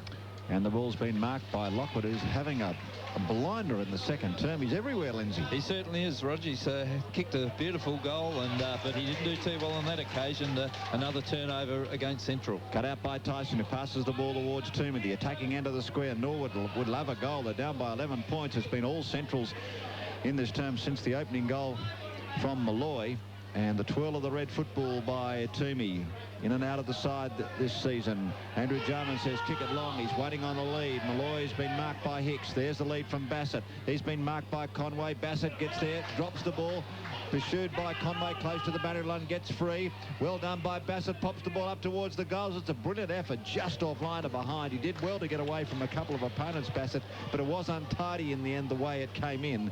And 10 points to lead. Central's over Norwood at 19 minutes played, second term at Football Park. I feel sorry for Toomey. He was in the centre of the ground with the ball, all he had to kick to was one central player in the goal square, and he was waiting for a Norwood player to move, but nobody would move. And after some 30 seconds or so, it was young Bassett who offered a lead. 37 plays 27. The Bulldogs lead. They've had a very good quarter so far. This second quarter going to the lake end of the ground. Harada's marked the ball at right half back. He's standing on the line virtually as he takes this kick. The drop punt kick up to centre wing. Plenty of players up. Dan Tokia seemed to have hands on ball. Anyway, recovered well. That was a brilliant recovery. Got it out to Pitt, who slips it across to Eastor. And the big Norwood Ruckman has the ball across the half back line between half back and the centre wing. Eastor's kick floating downfield. Out the back, Harada had a chance to mark the ball. Seemed to lose sight of it. Into the play goes Harvey, who knocks it into the path of Rowe. Stephen Rowe now takes a bounce, steadies, and sends it downfield for Malloy. Out in front that time of Hicks. Didn't mark it, but recovered well. Malloy slips it back to Rowe. So it's the Rowe and Malloy show at the moment. Now Rowe gets it on to Smart, who gets it over to Harvey, who can kick the goal. Bang. And through it goes. And Anthony Harvey has put the goal on the board for Norwood. And their coach would breathe a sigh of relief there, because Central District looked like they were starting to dominate a little bit in this quarter. That's brought it back to 4 points now in favour of Central District. Yes, and it was a much-needed goal by Norwood, as Malcolm did say, but they really had to work for that. They had a couple of opportunities to have a really direct shot at goal, but Central's kept harassing down on that defence, and finally it had to be a couple of handballs. Got to Harvey in the goal square, and he had two Central players to beat. You know, he got around them nicely and did snap the ball over his shoulder for a much-needed goal to the Redlegs. Just over 20 minutes gone. Second term at Football Park. Bright sunshine. Central's 5-7-37. Norwood 5-3-33. 4 points to the Bulldogs. Knocked down by Eastor to Smart. Smart has a bounce. Runs inside 50. Could be a brilliant goal from Smart. It won't be a score. It's up towards West. And a good mark by Geister. Timing of the bump on West was superb, and he clears the ball towards the grandstand side. Pushing the back that time on Steinburner from Obst. Advantage played. The ball is with Centrals, and the pass comes from Hull. He's been an impressive player over towards Cotton. Cotton normally in the forward pockets on the grandstand wing down in front of us as he pops the ball towards the half forward for Centrals. Ball onto the ground, chance for Jarman. He'll actually watch the ball go over the boundary line, but there's a strong bump by Bowman. Now that could have easily been a free kick to Potter as the ball was out of play. Umpire was swooping around on the outer side, didn't see it. So there'll be a boundary throw in half forward for Centrals going to the lake end of the ground. They lead by 4 points. Lockwood comes from the side. Palm brilliantly Bamba Eastor to McIntosh. Series of hand pass over towards Jarman. Half back grandstand side. The drop punt, a very high one. They fly. Centrals have got the numbers. Mark not taken by Arnold or should it. In goes Leader Butter up. He'll head towards the boundary line. He was very subtle there as he just knocked the ball over the boundary line, battling with his former Crow in Stephen Rowe. Down in front of us, boundary throw in. Central's 5-7-37. Norwood 5-3-33. It's interesting watching Jarman and Potter out there. Potter is really annoying Andrew Jarman. Andrew Jarman's starting to lose his cool a bit. Well, the ball right near the interchange gate on the members. The umpire, after the ball was thrown in, decides that he'll bounce it. So Jarman and Potter virtually inseparable out there at the moment. Potter playing closer than Jarman's own singlet. He's annoying the life out of him, isn't he? He really is going at him. 5-7 for Central District, 5 goals, 3 for Norwood. 4 points the difference in favour of the Bulldogs. Norwood led in the first chart at the end of the first quarter by 9 points. Jarman takes the ball one-handed, kicks around the corner to get Norwood back into attack. The ball at the back picked up by Swatala, who sends it back onto the wing. Over the back, Holm does well. Hand pass to Lockwood, he's running.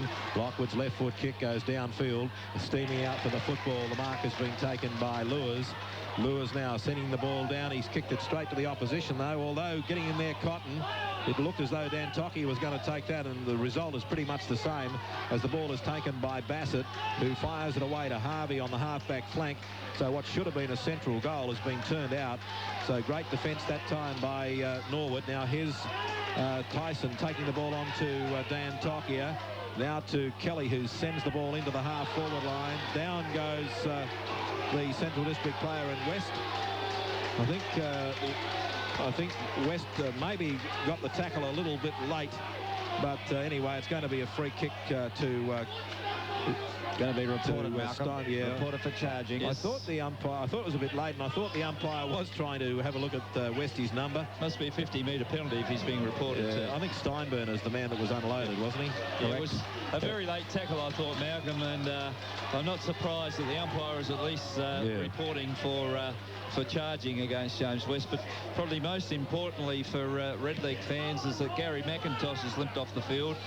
He didn't play a few weeks ago. They said it was a back-related problem, and the way he walked off the field, or waddled off the field, I might say, he looked very sore indeed. Well, Nathan Steinberner's got a good 50-metre. It's a very generous one, and he can almost kick a goal from here.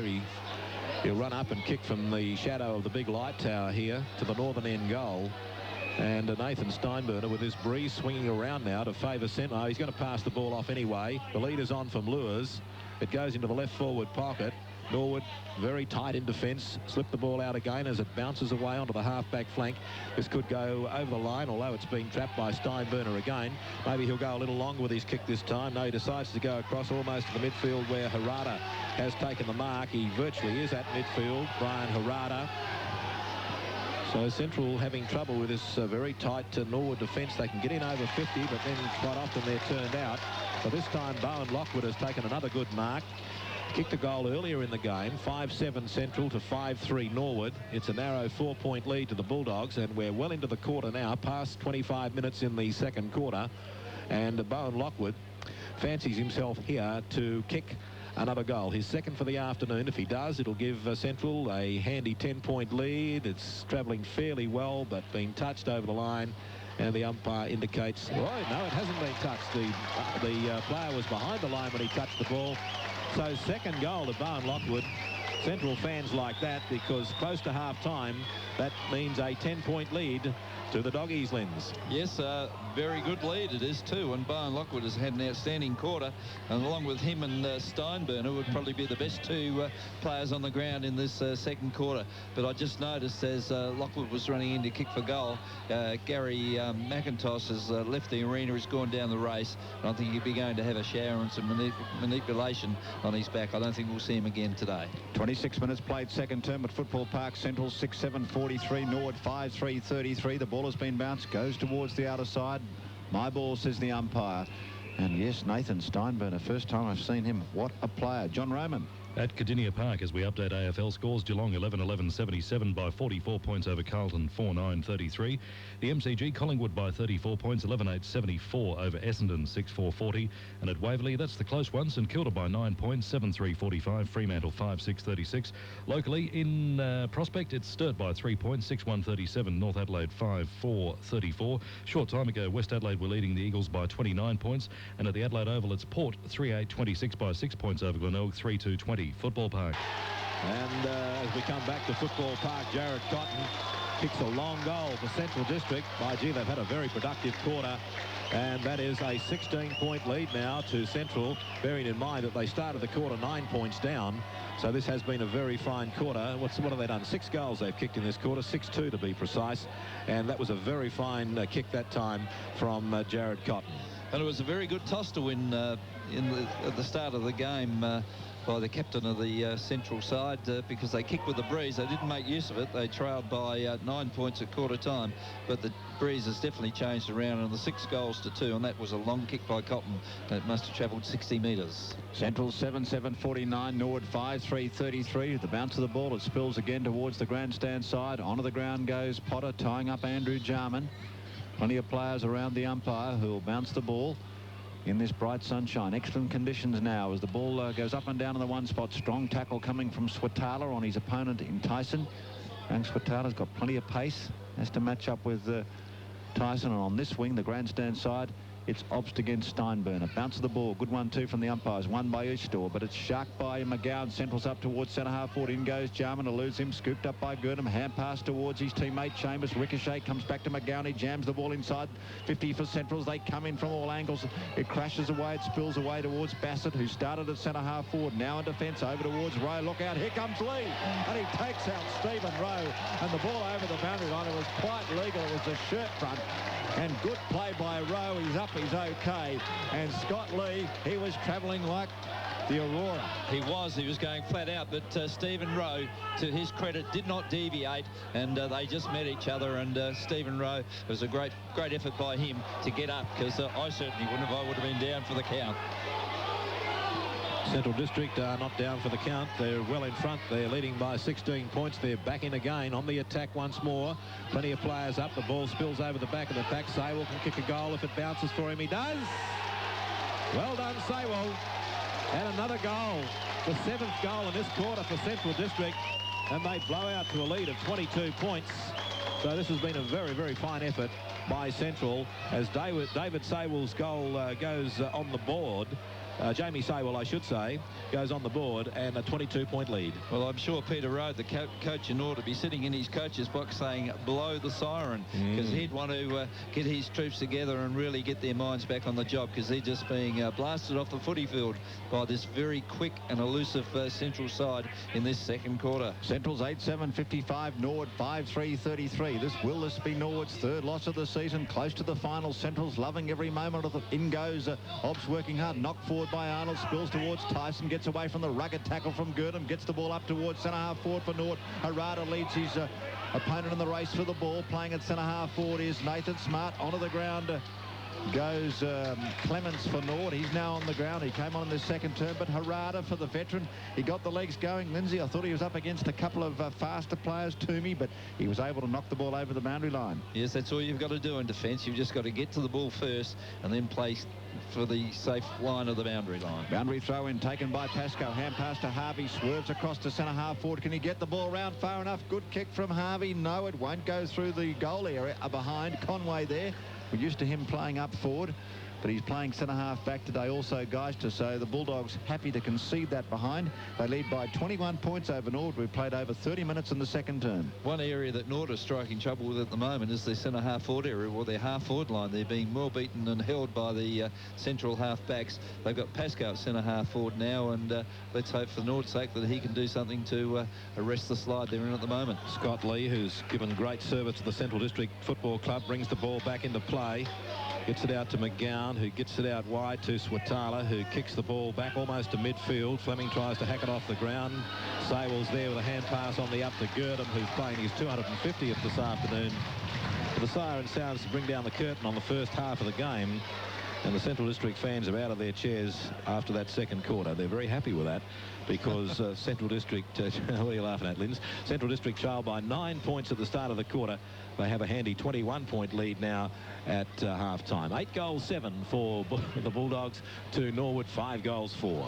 Will they ever be chairs? We might have bucket seats here one day, Malcolm, instead of the aluminium. Might have standing room only one day, Roger. I thought Malcolm was going to say they're up out of their trees. No, not out of their trees, no. Well, come down from the northern suburbs if you're a supporter, because it's bright sunshine and it's a terrific atmosphere, because everyone who's come to the ground are allowed in. So what does Peter Rowe do with Andrew Jarman? Because Craig Potter was harassing him, and he was off the ball. He was always at him. The umpire spoke to Craig Potter on about 2 or 3 occasions while he was waiting to bounce the ball. Potter was in there just annoying Andrew Jarman, and he did annoy Andrew Jarman, and I thought Andrew Jarman was starting to lose his cool, so it was just as well possibly that half-time came. But you know, there are some of the questions and the problems that Peter Rowe has got as coach in Norwood today. Yes, and we must make mention of the overnight success of the South Australian teams in the respective national competitions, with Adelaide Lightning beating the Sydney Flames 58-54 in the second semi-final at Liverpool. So they're playing away and they're into the grand final. They've won 3 in a row, and on August the 30th, if you can't get to the football, then go to the Powerhouse. Last year there was a crowd around about 7,000. So Sydney Flames have to beat Melbourne Tigers next week in the prelims final. But Adelaide Lightning, what a magnificent performance to give themselves a chance of winning the premiership of the Women's National Basketball League for 4 years in a row. And in the inaugural National Netball League, the Adelaide Thunderbirds had an easy win over the Sydney Swifts, beating them by 65-39, and they'll play in the grand final in Melbourne next week against Melbourne Phoenix. So tremendous.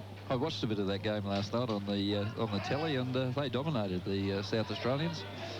Yeah, it's 16 goal. That's a big score after losing last week, and bounce back, and so that's tremendous news. The Adelaide Rams play Canberra tomorrow in in Canberra, and tonight down at the Powerhouse, the Adelaide 36ers face the talented Southeast Melbourne Magic. About to get underway for the third term at Football Park. John Raymond. Plays underway in the last quarter of the all three matches in the AFL. At Cardinia Park, it's Geelong by 35 points going into the last quarter. 12-15-87, Carlton 7-10-52. Collingwood lead by 34 points. Essendon put on a goal in the first 2 minutes. 13-10-88 to Essendon 8-6-54. So Collingwood ahead by 34. And St Kilda away to a 14-point lead now. 8-4-52 by 14 points over Fremantle. 5-9-38. And they're coming up towards the 10-minute mark of the last quarter at Waverley. Back to Football Park, where the third quarter is underway, and Central District at the moment leading by 21 points. The ball coming through the midfield, taken though by Tyson of Norwood. Little hand pass from him over the top for Bassett. Bassett out wide now goes to Dan Tokia at half-back flank. Dan Tokia transferring play down where Norwood will move it through Harvey up onto their half-forward line. Big Eastor was up but wasn't able to complete the mark. Out the back, Eastor tries to drag it out of the pack. They fall on top of the ball, and the umpire will take a bounce between centre or centre wing and the right half forward flank for Norwood. Norwood kicking, well, we'll say with the breeze, because it has swung around. It's more from the southwest now than what it was earlier on. Seemed to be coming from the northwest. Seems to have swung around to the southwest, but Norwood kicking to the lake end, but Central leading 8-7 to Norwood 5-4. The tumbling punt by Harvey up towards half forward, picked up brilliantly by Rowe on the run.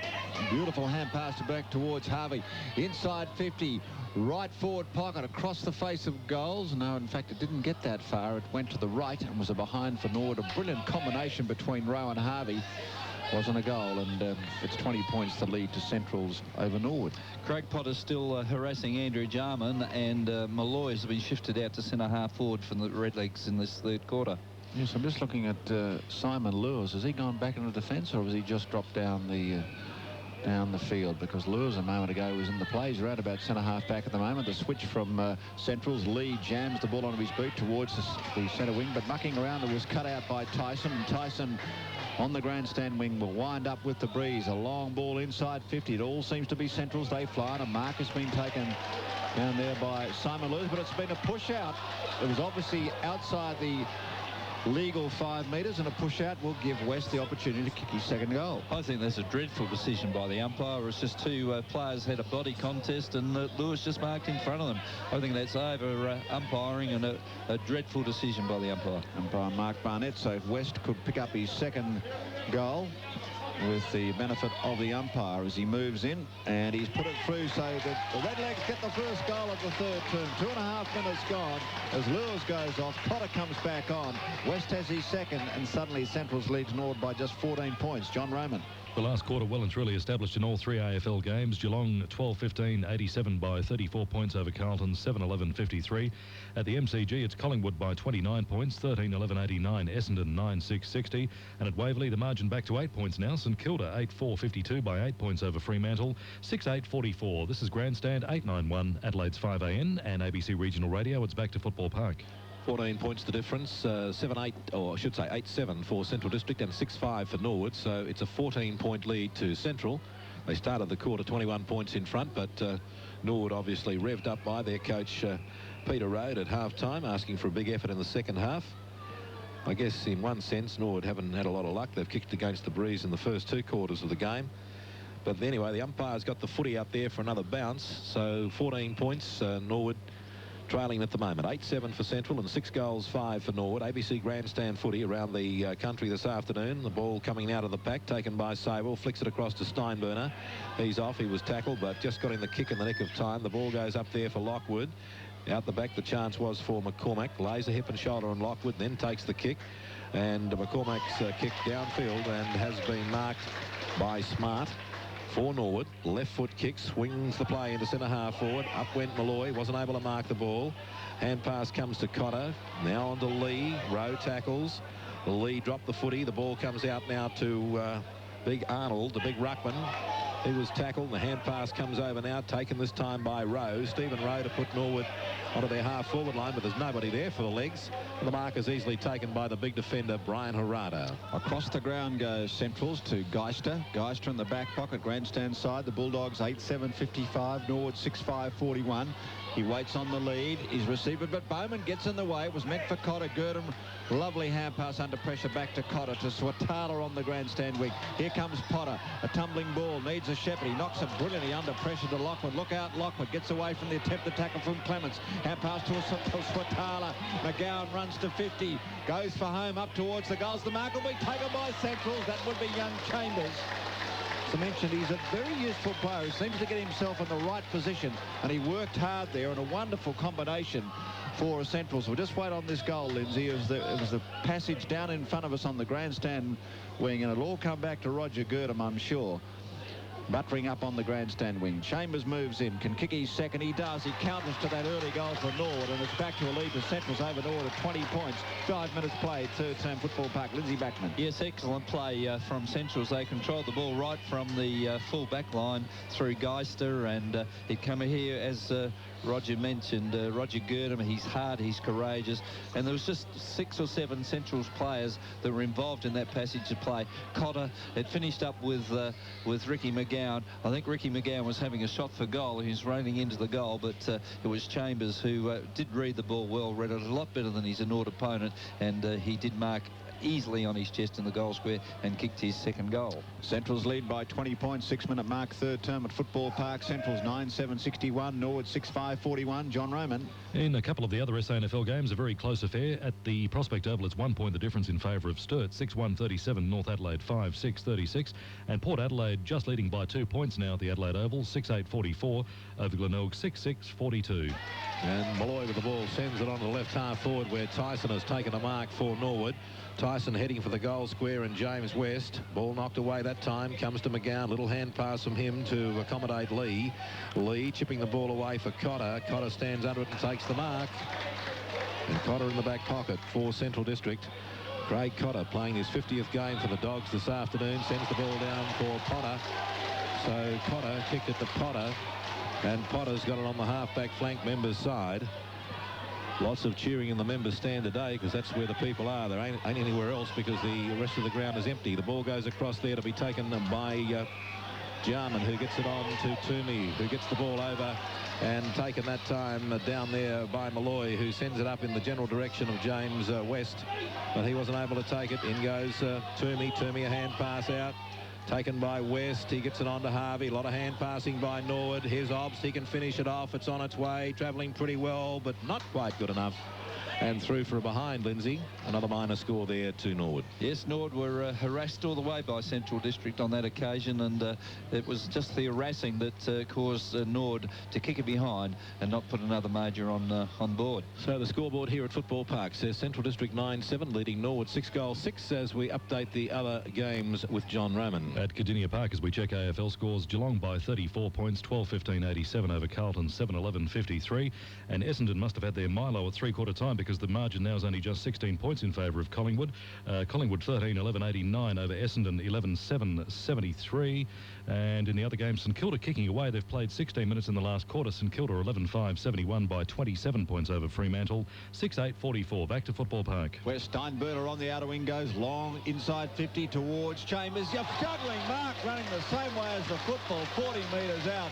Nathan Steinberger is burning, and Chambers can kick his third goal. He certainly can. It was a good combination. A couple of young bloods for the Central side. Steinberger, amazing pace. Just every step he took, he ran away from his Nord opponent, and a long kick. And Chambers, courageous mark, juggled it, running back towards goals. The ball coming in over his head. It'll be virtually from 50 metres, maybe just inside. In fact, about 45 metres out with the breeze. A goal to the youngster. He has 3, and Central's counter with a couple of goals now. It was the early one to West, but it's back to 25 points in favour. Central's over Norwood. 9 minutes played in the third term, remembering that Gary McIntosh has limped off, and we don't think he'll be back for the rest of the game. Lindsay. Yes, well, I think Peter Road has got to do something for the Nord side. He's got to swap wings or put a negative player onto Steinberger, because he's just too good for Obbs at this moment. Obbs is getting his possessions, but Steinberger with his pace is just tearing the heart out of the Nord defence. Well, that's the biggest lead of the day to either side, and it's Central District to happen to have that big lead as they post their 10th goal. 10 goals 7 to Norwood, 6 goals 6. 25 points the difference. in favour of Central District. They've been beaten twice by Norwood this year, but they're obviously very mindful of that. The ball worked away to the wing on the outer side, taken by Rowe, who gets it down to Smart. Smart was tackled, dispossessed. Central District 3 players in for the tackle that time. The loose ball picked up by Ops, sends it into Malloy, who marks the ball out in front of his body. He's at centre half forward, and Malloy has a big chance here to bring up another goal for Norwood. Now, looking at Malloy's scorecard for the day, he's kicked 1 goal, and he's lining up for what could be and should be his second. The breeze favouring that end, I think. It sometimes gives you the indication it's going across the ground, but that's a good long bomb from Glenn Malloy. His second goal for the day to make it 19 points the difference again, but still Central District have this handy 19-point lead. Central District 10-7, and Norwood's 7th goal goes on the board. The Redlegs 7 goals 6. I did mention at half-time that Norwood are having trouble across half-forward. Well, Malloy's been shifted there in this third quarter, with Pitt going down into the forward pocket, and Malloy in the first 10 minutes of this third quarter has really given the Norwood side a lift across half forward. He's doing quite well, leaning for the ball, and he's showing some aggression in that position. Ball is bounced. It's won by Eastor. It's hammered onto the ground by Holm. McGowan is there, being harassed by Rowe, but McGowan wheels onto his left boot, puts it high towards centre half forward. Lockwood bumping with Bowman. Ball onto the ground, taken by Kelly. Slides the hand pass to Dan Tocky. He's under pressure from Girdham. A high ball in the centre square. They fly. Harvey went beautifully up early, using Potter as the step ladder. Hung in the air, took the mark. Now, this is a real test for top team Norwood. They want to hit out before the finals, and they've got a real challenge here as they go towards half forward. The flyer is McCormack. Ball onto the ground. Harada just knocks the ball off his boot, but only finds Clements on the outer wing. He jams it on his boot inside 50. It's 2-on-2 in the forward pocket. The fist of Hicks hammers the ball over the boundary line away from Pitt. But you sense now, Lindsay, that Norwood have been given a spark, given a clean out. I went to the garage at half-time, and they are forward now, and they trail by just 19 points. Yes, well, Norwood the best side in the competition up until this game, and you'd expect them to come out after half-time and really tough this game out, really get back in on top of the Central side. Well, again, the ball is forced over the line, so another boundary throw-in. 10-7 for Central. Norwood 7 goals 6 on ABC Grandstand footy. Tomorrow afternoon, the big one between the Crows and Western Bulldogs starts at 2:45. That's our broadcast time, starting at 2:45 tomorrow afternoon for the Crows and Western Bulldogs in round 20 of the AFL. Ball on the outer side. Now here come Norwood back through that half-forward spot again. Right up into that full-forward zone they go. Over the back, the ball is taken by Pitt. He grabs hold of the footy and kicks a goal for Norwood. Normally in defence, Stephen Pitt, but he's got the opportunity to grab hold of the ball that time and kick a goal. So Norwood not going away. They're hanging in there. And 13 points to difference now in favour of Central District. Yes, well, a good goal to the Norwood side. There was a player left across the centre wing by himself for some time by Central District, and they kicked the ball out of the Norwood's attack straight to the Norwood player. I just didn't pick up who it was, but he did pick up the ball, ran with it, drove it in long, and Pitt read the ball off hands well and kicked his first goal for the game. Central's 10-7-67, Norwood 8-6-54, 13 points in favour of the Bulldogs. Good bounce from the umpire, palmed down by Oster. Quick hands to Jarman. Jarman inside 50 for Norwood. Off hands, they come from all angles. Geister didn't wake, bumps off McCormack, gets the ball outside 50. Norwood seem to have the numbers.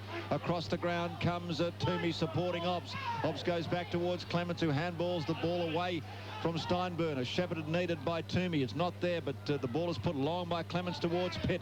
Ball onto the ground. Hicks is there. Ball over the boundary line, right half forward for Norwood, who are getting the ball out of the centre now. And quickly, we're always looking to the lake end of the ground. Norwood are starting to really move and lift. They're down by just 13 points. 14 minutes gone, third term. And Roger, the player I was searching for that responsible for that previous goal was Clements. Ball up towards Pitt, almost knocked away by Hicks. In goes Central, seem to have the numbers. Rowe lurking around like a good rover in the forward pocket. Cleared by Sewell towards the grandstand side. Mark should be taken. It's a clever mark being taken by Swatala down the grandstand wing. It's 2-on-2. Lockwood flies. Ball onto the ground. Who's got the balance? Bassett working hard. Soccer coming from Cotton. The two youngsters go to it. Over the boundary line it goes. Bassett would be happy by that. Lockwood was there with Bowman. They came from all angles. Down in front of us, Lindsay. Good for the crowd to watch the boundary throw in. It's a good contest there, and there was 3 Port power players involved out of the 4 players. Central leading by 13 points as we go 14.5 minutes into the third quarter. Bowman takes the ball out of the pack, boots it up the ground. He's gained around about 45 metres with that kick. Harada's there having a little bit of trouble picking the ball up. and it beats him over the line. It'll be a throw in at left half forward for Norwood. Norwood kicking to the northern end of the ground in this third quarter, but trailing by 13 points. I think Arata did have trouble picking the ball up, but I think he had the desired effect. He just wanted to run the ball out of bounds. Absolutely, Linz. Boundary throw in at left half forward. Out the back, the chance was there for Swatala. One of the new faces in the Central District side. Whistle blowing, something off the ball. A free kick to be taken by Clements.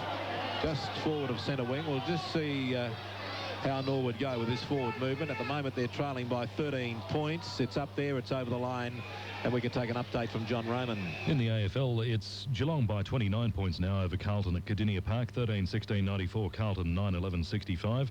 17 minutes into the last quarter at the MCG, Collingwood ahead by 15 points, 13-11-89, Essendon 11-8-74, and Fremantle not giving up at the 23-minute mark of the last quarter at Waverley. St Kilda 11-5-71 by 13 points over Fremantle, 8-10-58. Locally, as we head to the Adelaide Oval, it's Glenelg by 10 points over Port Adelaide, 8-6-54, Port 6-8-44. And North by 6 points at Prospect, 6-7-43, Sturt 6-1-37. Last report from the Woodville Oval, West over the Eagles by 21 points, Football Park. Where there's plenty of pushing and shoving on the grandstand wing. The ball will be bounced by the umpire. And Central still leading Norwood by 13 points. 16 minutes played, third term. Bounce the ball. Arnold palms it down. Girdham's a tackle without the ball. Umpire says in the back. And Roger Girdham goes up and puts both arms in the air and says, we Centrals have got a free kick at last. And they deserve that one too. Definite free kick, and there's a bit of a fight going on between Clemens and McGowan, and they've been at each other for about the last 5 or 6 minutes. Girdham, the drop punt down the grandstand wing. Norwood seemed to have the numbers. Kelly got in the way of Lockwood. He didn't really go for the ball. Now Potter will push, and no, he won't. Potter just pulled out at the last moment. Jarman was about to get a nudge into the fence. You could read Potter's mind as well, did you? Just niggling away. I noticed when there's a big pack of players, Potter normally goes in and sort of jumps on top. Nothing illegal, but just sort of annoying the opposition. Jarman goes in. He's quickly tackled by Potter. Hand pass to Clements, but it's ruled a throw. So it goes against Andrew Jarman, and the ball will be taken by Craig Potter, his nemesis at this moment. I noticed that Conway's now in the full forward zone for Central, so a very versatile Bulldog lineup. Here comes the lead from Conway. A couple of opponents. Bowman almost. Ball onto the ground. Norwood head towards the boundary line. Well played by Clements. Kept his eyes right on the football. Got a solid run from home and throw it in at half forward for Central's. Grandstand side, good atmosphere, big crowd on this side, and the gates are locked on the outer side, so everyone on the members side, and they're getting a good game of football here at Football Park. Strong tackle on Harvey by Girdham. In goes McGowan. In goes Dan Tocky, who is quickly tied up, and there's a real feature from Central's. The ball will be bounced at half forward for Central's, and Central's leading Norwood by 13 points. The Bulldogs 10-7-67, Norwood 8-6-54, and Central's will have the breeze in the final term. It's only 2 or 3 goals maybe. In the first 20 minutes of this game, Norwood controlled the pack, so they were too tough and strong in them. But since that occasion, it's been Central the aggressor in the packs, and I think they've won the packs, and that's why they're leading this game. Well, the Bulldogs have got it on their half-forward line, but good work by Norwood in defence again. They've got a mean defence, Norwood. This time, Jarman getting the ball out to Obst, who's marked on the half-back flank. Damien Obst now putting the ball up onto that right half-forward line. Plenty of players up. Eastor was there. Over the back, Arnold gathers the loose ball. Arnold goes the hand pass to Lee, who kicks it in mid-air. It comes tumbling back into the centre of the ground. Potter was there, so too Lockwood. Enough Central District players to eat the ball that time. Lockwood came away with it, sends it into half forward. Sable under it, couldn't mark. The ball comes out from Kelly to Jarman. Jarman onto the boot just in the nick of time. Gets the ball down to Rowe, who stands under the footy and takes a good mark, Stephen Rowe. Yes, it was a good one. On the attack side of centre wing, sends the ball across there for Harvey, who gets it on to Clements. Clements kick going out wide for the lead of West. So James West has marked at right half forward. He's passed the ball off. He's tried to put it to a central location, and he's done just that as he's found Matthew Toomey. Started on the interchange bench, and Matthew Toomey now can bring Norwood to within 7 points of Central District at the 20-minute mark in the third quarter if his kick is straight. A lot of ifs in this game, and that's what has to happen here. Centrals have done it well, Norwood have done it well on the forward line to get it to this man. It's a matter now of Matthew Toomey finishing off the work. From 45 metres, the drop punt kick is on its way, and it splits the middle. That's exactly what the coach would have wanted. Matthew Toomey has provided the straight kick. 7 points the difference, so absolutely nothing in this game. It'll go right down to the wire, I think. Lynn's in the last quarter. Norwood just had that spark on that occasion, coming through Andrew Jarman at centre half back. He got the kick down, and they just seem to be playing with a bit of pride now. They say we're the best team in the competition. We've been beaten here today. I think just their pride is getting them up and running in this third quarter. Hasn't Stephen Rowe played a gutsy game? He's roving for the centre bounce. The bounce goes towards Eastor. He flicks it through the fist towards the outer side. Taken by Steinburner. Tackled by Obbs. That was immediate. The umpire might have to come into play. Lets it go. It's cleared by Norwood up towards half forward. Malloy's the target. Misses with his fist. Daniel of Centrals is tackled by Smart. Daniel's headed towards the boundary line. How quickly out of the centre. Right half forward. Boundary thrown on the outer side. At one stage, Centrals led by 25 points, but the Redlegs have kicked the last 3 goals to Malloy, Pitt and Toomey to get within 7 points. Centrals 10-7-67. Norwood 9-6-60. And you mentioned Stephen Rowe with his courageous mark just in front of us for that last goal. And he's, as you said, been a very hard and courageous player today. Let's check the other scores. Sandford and AFL, John Roman. In the AFL at Cardinia Park, Geelong over Carlton by 27 points, 13-16-94. Carlton 9-13-67, close to the full-time siren. 24-minute mark of the MCG in the last quarter. Collingwood over Essendon by 14 points, and still fairly close. 28-minute mark of the last quarter at Waverley. St Kilda 11-5-71 by 7 points over Fremantle. 9-10-64. Back to Football Park, where Central District 67 play Norwood 60, so just 7 points in it. And we're well into the third quarter now. The ball rucked away, but taken there by McGowan. Always on the move and always busy. Ricky McGowan sending the ball downfield. Out comes Conway. He was tackled by Fleming, and it's holding the man. The free kick to be taken by Conway. And Mark Conway's got the ball directly in front of that Southern goal.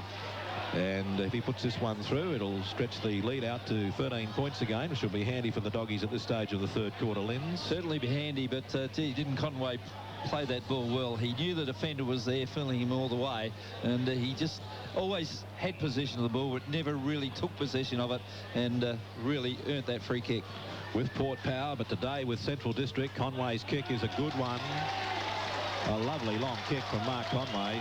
It's his first goal in the game, but a very important one because it restores a 13-point lead to Central District when Norwood were really starting to threaten in this third quarter. But as we go to the 22-minute mark, that opens up a 13-point advantage to the Bulldogs. Yes, Conway, as I said, played for the free kick and got it. He was definitely pulled off the ball, but the Norwood defender didn't really know whether he had the ball or not, but the umpire was in the perfect position, and Richard Williams paid the free kick.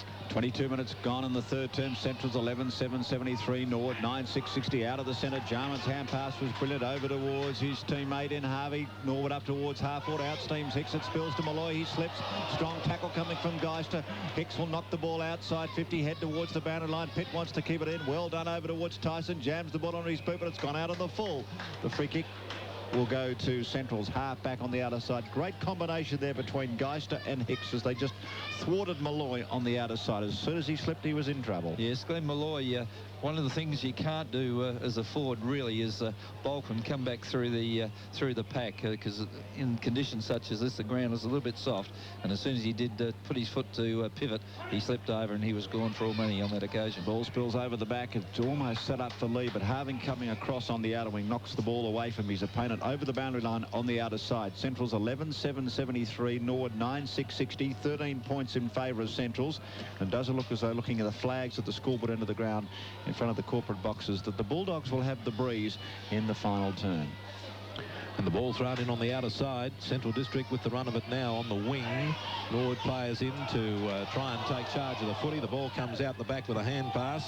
Now they go to the ground with the ball and the players, and the umpire coming in to take a bounce at centre wing on the outer side. Gee, it's tough out there, Malcolm. You don't get a second chance out there in this quarter. Well, if you make one mistake, you're gone. They're two of our top teams, aren't they, in the comp right at this very moment, Central and Norwood. Sable gathers the loose ball, boots the doggies into attack.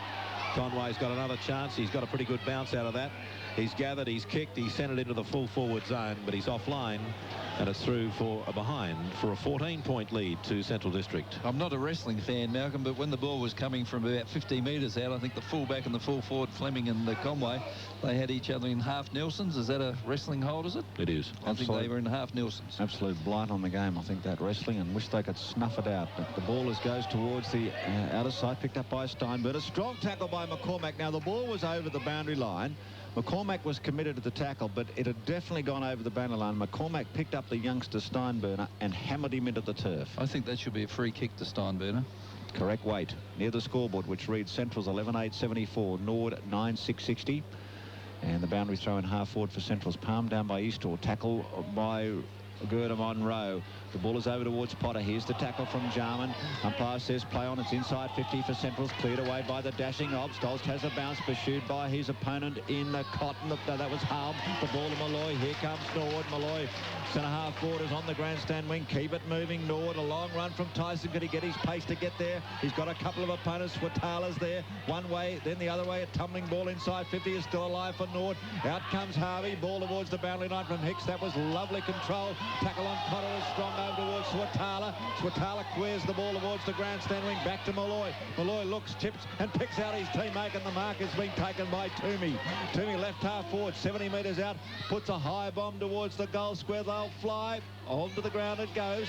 Chance for clearance from Steinburner. What a superb young player he is. Back towards the grandstand side. In a moment round the grounds. Almost a mark to say, well, over the boundary line it goes. No free kick awarded against Bassett. Good contest on the grandstand side. Central's 11.874, Norwood 9.660. 14 points to the Bulldogs. We've played 26 minutes, third term, John Roman. Couple of full-time scores. Geelong winners by 28 points at Cardinia Park, 13-7-95.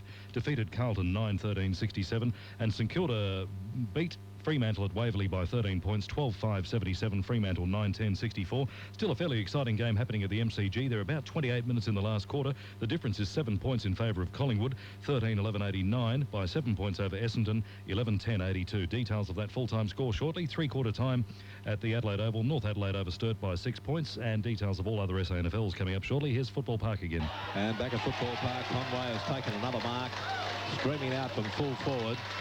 And Stevie Wright seems to have kept that forward line well and truly open for the big man to lead, and it's paid dividends in the last 5 minutes or so, because they got the ball down to him and he's taken the mark, has Mark Conway, and he's lining up for his second goal in this third quarter. And if he kicks this one, it'll be back to a lead of 20 points.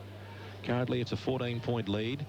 Mark Conway, the left foot kick is on its way. The distance is going to be there. It's cleared the pack. Another lovely straight kick from Mark Conway. Well, you can't ask for much better than that. He's won the footy on the forward line. He goes back and he measures it off, and he bangs them through from 50 metres out. John Carl will be happy to hear all about that, Lindsay. Second goal, 20-point lead now to Central District. Yes, there's a few power players here today that John Carl will be interested in their form, and they've performed quite well. But Conway, the last two goals, been beautiful kicks. And I'm a bit interested in Collingwood and Essendon. My son's over there today watching his beloved Collingwood, and they're only 7 points up. He's biting his nails at the moment, Lindsay. 27.5 minutes gone at Football Park, and the last two goals to Centrals. They lead by 20 points. The smother comes from Saywell. It spills to Potter. A tumbling ball to centre half forward. Almost a mark to Lockwood. Dived across like a slips catch. It spills out to Halm. Halm over towards Cotton. He drops it. In goes Jarman. Shovels the ball towards Bassett. Norwood clearing towards the grandstand wing. Winding up is Tyson. The ball sits up for him. He picks it up. He needs a shepherd. He doesn't. He's got pace. He gets away from Cotter. Tyson towards half forward. A wobbly ball. Very awkward for the leading West. In goes the Centrals player Hicks. Nose over the ball is smart of Norwood. In the back, surely Geister. Not ruled by the umpire. And the clearance towards McGowan at centre half back. Here's the counter for Centrals. They lead by 20 points. 28 minutes gone in the term. The ball pass to Saywell. Too high. It'll sit up for the Norwood player. In Toomey, look out. Here comes Saywell with pace. Holding the ball. Play on, says the umpire. No, it won't be. It'll come back. Good umpiring, because it almost went to Halm. It goes to Saywell, back towards a backpedaling Girdham. Plenty of Central players. Bounce important. Taken by Dan Tokia. Slammed it in the turf.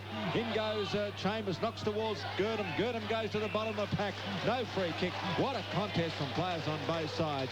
Bounce of the ball right half forward on the grandstand side. That's where the crowd is. And the Bulldog supporters are snarling. They lead by 20 points. They are, and the North supporters are snarling as well, because I thought Nathan Smart should have been free kicked for in the back, about 20 metres out from goal. Well, the Bulldogs 12 goals 8, lead Norwood 9 goals 6. That's 20 points in it. Coming up to three-quarter time, just ticking past the 29-minute mark. We've had some long quarters here today. Jarman takes the ball at the back of the pack, takes a bounce, sends it down to Malloy. Malloy giving a hand pass off now to Dantokia.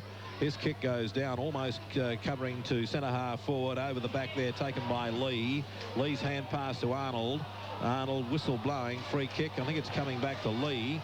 Got full-time MCG will take that, John. Yes, Collingwood have won the game by 10 points, Malcolm. 13-13-91. The Sirens just gone. They beat Essendon, coming home strongly in the last quarter. Collingwood 13-13-91 by 10 points over Essendon, 12-9-81. Rocker got 5 for Collingwood, and I believe Nathan Buckley's been reported as well. Well, that'll be interesting with the Brownlow medal not far away, and Buckley would be one of the favourites for that as Bassett deliberately shovels the ball over the boundary line. No, says the umpire. Well, he just picked the ball up and lunged over the boundary line. I suppose that they're consistent. He was under a bit of pressure. The Centrals player was right alongside him, harassing him. So You've got to do much. You've got to be subtle about it, Lindsay. Boundary throw in forward pocket for Centrals. They lead by 20 points. In goes Chambers looking for his 4th goal. He's strongly tackled by Kelly. In goes Chambers. It spills out to Girdham. Can he get the ball round far enough over towards Conway? Fleming's there. They clean by the bounce. It spills to Ops, who races away from Steinbrenner. What a foot race that is. Harvey back to Ops. Good shepherd by Harvey. And away goes Ops. Swings towards centre half back. Picks out Dan Tokia. Defensive end of the square. Now the opportunity for Norwood. Not ruled play on. Dan Tokia stops. As I mentioned, centre half back goes across the ground. Picks out his teammate in Toomey. Toomey can't get the ball up towards the forward zone. It's cut out by Arnold right at half back, but it wouldn't have been a score. So Central's just sheer tenacity there, denying Norwood to get the ball into their forward zone. And what an interesting term that was. It started with Central's leading at half-time by 21 points. Norwood got within 7 points, late goals to Conway, 2 of them, and Central's lead Norwood by 20 points at three-quarter time. Repeating that Gary McIntosh, who's on crutches as he comes out with his, looks like a calf bandage to left leg on the calf. He'll come out, so the star captain is not taking any further part in the game. Isn't it? Peter Rowe talking to his charges down there, and what's impressed me about Centrals is you mentioned that recovery after first quarter is the versatility. Steve Wright seems to have lots of options with his side. Yeah, so he really throws them around. He might be the next Kevin Sheedy, because he had Conway in defence and then up in attack, and he's had several players that he has thrown around today. Arnold at centre half back early and then into the ruck, and you know, he's got a very flexible side. He's got some tall players that can play at either end of the ground, and I think that's vital for your flexibility. Well, we've seen lots of fine individual efforts in this game today. It'll be interesting to hear your man of the match in about a half an hour from now, Linz.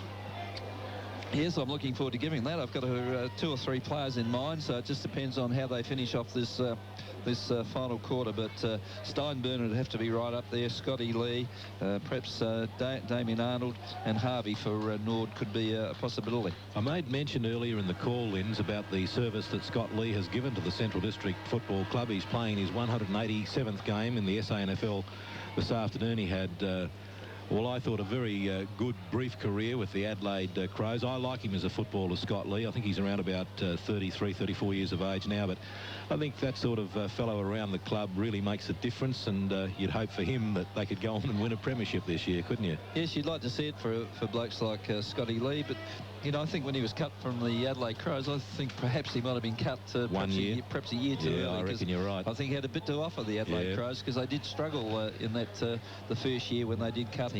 But you know, he's come back to SANFL football. He loves playing footy, and you know, he's really enjoying himself out there. Roger Girdham playing his 250th goes to the bench for the start of the final term, along with Simon Lewis. They look to be down 1. As you mentioned, Gary McIntosh is on crutches. Appears to be a calf muscle injury, and the umpire has the ball. It's overcast. There's dark clouds around the city and Mount Lofty Ranges, so we've had plenty of changes in the weather today. Doesn't look too bad. The flags aren't really fluttering at the moment, so maybe out of all that it'll sort of balance itself out in the final term, because Central's had 2 uses of the breeze to half-time. The crowd roars, the ball is bounced, and Central's lead Norwood by 20 points. Start of the final term, coffee and ruck for Central's, taken by Potter. It's smothered by Jarman, comes off his head, a hand pass going forward, well done by Jarman, sits up for Harvey. Harvey runs to centre half forward, snaps the ball towards West, who flies almost. A Norwood player stayed down, ball onto the ground. That was O'Brien, but it was cleared by Geist. A good smother coming from Harvey, not from O'Brien to Harvey. Harvey is tackled, swings the ball towards the goal square, taken by Daniel. Daniel gets the ball away from the danger zone. Good effort, because Pitt was steaming towards him. I think that was O'Brien actually, and there was a player coming from behind, so well done by the unsung Daniel to just get it out towards half-back. Boundary throw in half-forward. Norwood in attack, Malcolm, down by 20 points. Yes, and they slipped into attack very quickly, did Norwood, through Jarman and Harvey. Jarman did the hard work in the middle to get it to Harvey, and away they went. Here's Hobbs. He can kick from the right forward pocket, kick some good goals occasionally. It's on its way, but this one fades across to the left. It'll bounce close to the line. It may go over. It has, as we update the scores with John Roman. In the other games of the Prospect Oval, it's Sturt doing all the attacking in the last quarter. They've actually hit the front 7-5-47 by 2 points over North, 6-9-45. It's also a 2-point game at the Adelaide Oval. Port Adelaide 8-15-63 by 2 points over Glenelg, 9-7-61. And the last report from the Woodville Oval was West Adelaide 9-12-66 by 14 points over the Eagles, 7-10-52. Glad Football Park, home over towards Lee. Lee outside 50, a long bomb towards the outer side, looking for his teammate, doesn't let him down. Cotton, hands out in front, good mark by Cotton. Played a couple of games with the Power this season in the AFL. He goes up towards half-forward. Kelly tries to knock the ball away from his opponent in Jones. First time on today for Jones, coming on for Girdham, but the free kick has gone to Bowman, half-back on the outer side for Norwood. Jones was on for the first 58 seconds of the game. The ball didn't even get down his end, and he was taken off the field. Yes, well done, Lindsay, as the ball is with Bowman. Bowman, the boy from Orroroo, goes high up towards the outer wing. No doubt, Michael Redden's coaching a side up there today. Hope you're getting your rain when it does come this next time we get some bad weather. Most marks being taken by West. Now that'll be 25 metres against Geister as he slams West onto the turf, and this will be goal number 3 for James West, and very importantly, it'll be the opening goal in the final term. Yes, and it wasn't a very smart piece of play by Geister, because West had the mark, and he definitely threw him to the ground after he marked the ball. So an automatic 25 metres. West directly out from the goals, 25 metres out, shuffles in.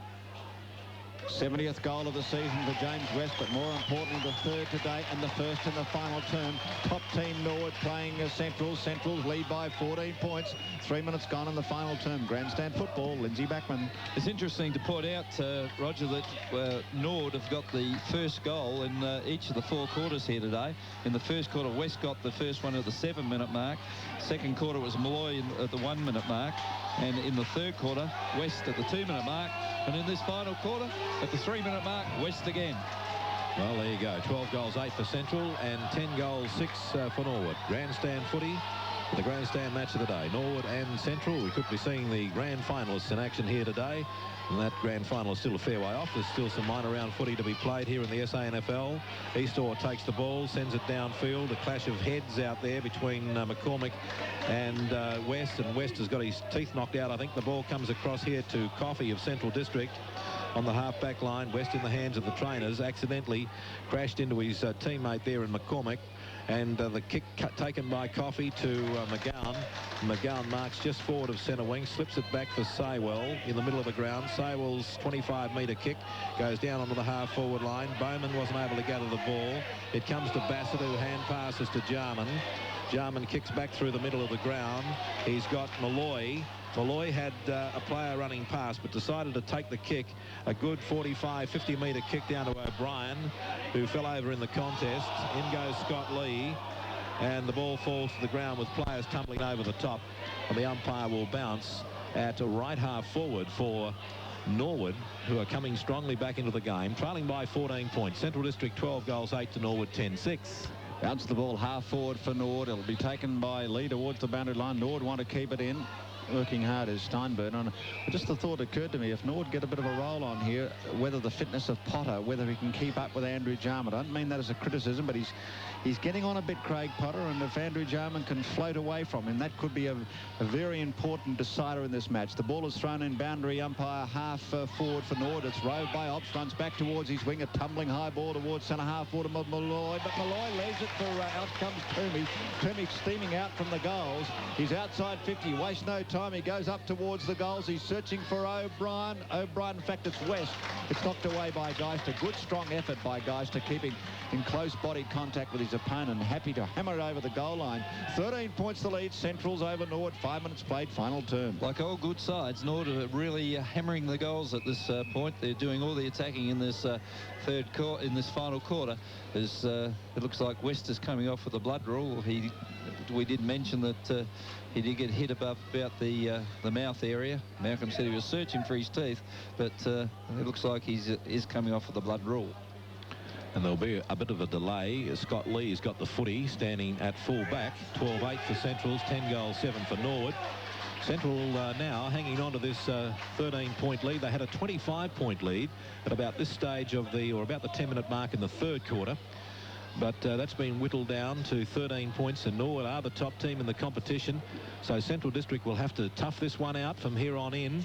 There's not a lot of breeze here at West Lakes at the moment. It's relatively calm.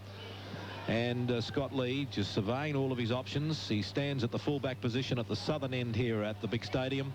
And now the umpire says, play it on. The ball is kicked in by Scott Lee. It comes out wide, and it's been marked by Jones on the half-back flank for Central District. He's got two players ahead of him, and one of them is Swatala, who's marked. The kick only went about 25 metres, so Swatala is still on the half-back flank on the members' side. Little bit of indecision from the inexperienced one, but now he takes the kick to centre wing, and Cotton is there to mark the ball. Jared Cotton sweeps the hand pass over to Potter. Potter gets around Dan Tokia. Potter's kick comes out wide, so Central zigzagging a little bit. Holmes got the footy. Now a hand pass on to Saywell. They'll need a long kick in a moment. Saywell's kick to the goal square. Players set themselves over the top. It was Pitt knocking the ball defensively, and it spins over the line.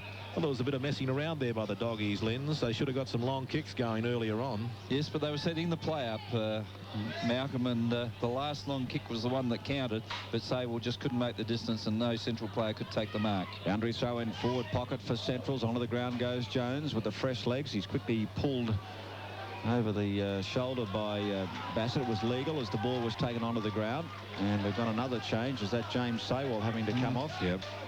So Roger Girdham's forced to come back onto the ground, and Saywell may be leaving with the blood rule as well. Bounced in the forward pocket, half forward for Centrals. Taken by Kelly. Hand pass towards Harvey. Harvey drops and recovers over towards Pitt. Tucked close to the boundary line. Outside 50 for Norwood. Central's trying to take a strong mark. Ball spills onto the ground. Potter's got front position. Has to go onto the ground. He's swamped by Jarman. Ball spills out towards Steinburner. Over towards Lee. Lee goes long and high inside 50 for Centrals. They fly. The fist of Pitt ball on the ground. Beautiful punch away to Dan Tokia. Away goes the racehorse in Tyson. Defensive end of the square. Long ball towards half forward. Searching for Toomey. Almost for the other 32. And Cotter. He sockers the ball. Desperately away for it. Smart. That was great play from Cotter. Cotter winds up. So does Harvey coming down the ground. And the ball goes over the boundary line. Terrific contest from players on both sides near the scoreboard, which gives Centrals a lead of 13 points. Centrals 12-8-80. Norwood 10-7-67. 8 minutes gone. Final term at Football Park. John Roman. At the Prospect Oval, it's Sturt by 9 points now. 8-6-54 over North Adelaide. 6-9-45. West Adelaide 9-12-66. They lead by 7 points over the Eagles. 8-11-59. And a pretty close game at the Adelaide Oval as well. Glenelg 10-8-68 by 5 points over Port Adelaide. 8-15-63. It's back to Football Park. Well, it seems like Sturt are starting to find some form under Phil Carman. A gutsy win last week, and they're in front of North Adelaide on their home ground, Linz. Yes, it's certainly good for the competition to see Sturt going well, and a lot of people will be pleased that Port are not going well, because Glenelg are leading by, 5 points at this stage. Yeah, that's right. 13-point lead here in the grandstand match of the day at Football Park. And with Norwood trailing by 13 points here, I think that it's time for Andrew Jarman to shake off Craig Potter and start weaving some of his magic to help the Norwood side. Well, Norwood going back into attack. They've got the ball on 50. The ball coming over there, and almost a nice pick up to Tyson. He very nearly had that. Anyway, the ball comes spinning away onto the halfback right position, and the ball comes across now. High tackle was laid, although Toomey probably ducked his head. He came out of that tackle all right. Sends it into attack. Does Norwood go right up to within about 10 metres of the goal square. Potter's there to give a hand pass over, taken by Lee. A couple of experienced ones combining there. The ball around to the outer side, where Coffey takes the mark on the halfback flank. 12 goals, 8 for Central District, 10 goals, 7 for Norwood, and the Bulldogs leading by 13 points at the 10-minute mark in the final quarter. Found another goal to Sturt, so that would be around about 13, 15 points in favour of the Double Blues, and if they win this game, they play in the finals for the first time since 1988. Bowman pops the ball towards half forward. A long lead comes from Eastor. Off hands taken by Rose. Sweeps the hand pass to Tyson. Tyson a hand pass inside 50 over towards Smart. He's under plenty of pressure, but he gets the ball up towards the goal square, looking for Pascoe, who dives and takes the mark in the goal square. Despite the opposition coming from Geister, Geister looks up and says to the umpire, surely it hit the turf. The umpire was well placed, and he claimed that it didn't, and he's the man that counts. And Andrew Pascoe, who came on for James West, will kick a goal here, and Norwood will get within 7 points as Dale Fleming about to come back on for Stephen Rowe. So Peter Rode ringing the changes as Andrew Pascoe taking plenty of time Been a great effort by Stephen Rowe today. Back comes Fleming. And Andrew Pascoe, who kicked 10 goals one day against Sturt at the Adelaide Oval, moves in. He'd just like to kick one here. As he moves in and pops it through for a goal, so Norwood get within 7 points. So all close games in the SANFL today, round 20. We build towards the finals. Grand final, remembering, is on October the 5th, 1 week after the AFL Grand Final.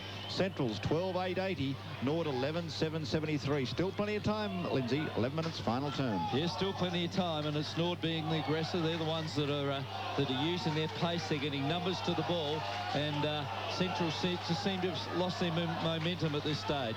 But James West could be coming back onto the ground, as it looks like O'Brien will be coming off. But 7 points the difference with Norwood on the attack. Yes, James West has been patched up after the blood rule. You're right, Lindsay, it's O'Brien that's coming off the ground. 12-8 for Central, 12-8-80 to Norwood 11-7-73. The Central chant goes up as their supporters get excited, and they need to, because as I mentioned about 5 minutes ago, Central District have got to defend this lead. They've got to hang on and show some steely resolve in this last quarter, because they've been beaten twice this year by Norwood. They've certainly got the wood on them, have Norwood. The ball has been marked by Fleming on the half-back line for Norwood. Half-back flank, Dale Fleming going wide to the outer side, and Kelly takes charge of the ball as he takes the mark. He was all on his own, sends the ball downfield. Malloy was there in the front of the pack. Daniel for Central District tries to get a kick away. A lot of players around the footy, and the umpire will come in and bounce. So the Bulldogs defending this 7-point lead. We'll check other scores. Thank you, John. At the Prospect Oval at Sturt, going along quite nicely now. They're 15 points up, 9-7-61 over North Adelaide, 6-10-46. Short time ago, West over the Eagles by 7 points at the Woodville Oval.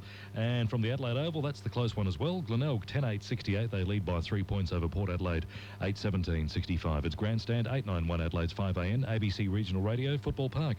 Bowen Lockwood swings around on the outer wing, goes up towards half forward, almost to mark to Chambers. Good recovery, bouncing around. Look out. Here comes the player Clements, kept his nose right over the football. That was an excellent effort, because Central's looked as though they'd get free.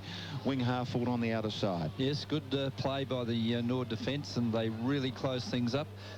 Central's have moved Conway back to full back to counter big Pascoe.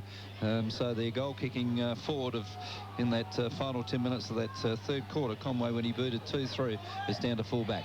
Plays at half forward for Central's ball, tumbling around. Out comes Girdham. It spills away from Dan Tokia. Potter knocks the ball over towards Leaves. Come down the ground. Tackle by Obst. Inside 50 for Central's, not for long. The crumbs go to Kelly. A high ball towards the centre square on the outer wing. Plenty of pushing and shoving. Ball fisted onto the ground. It spills over towards Daniel. Daniel towards his teammate in Cotton, and Cotton puts it high up towards the goals. The mark's been taken by Central's.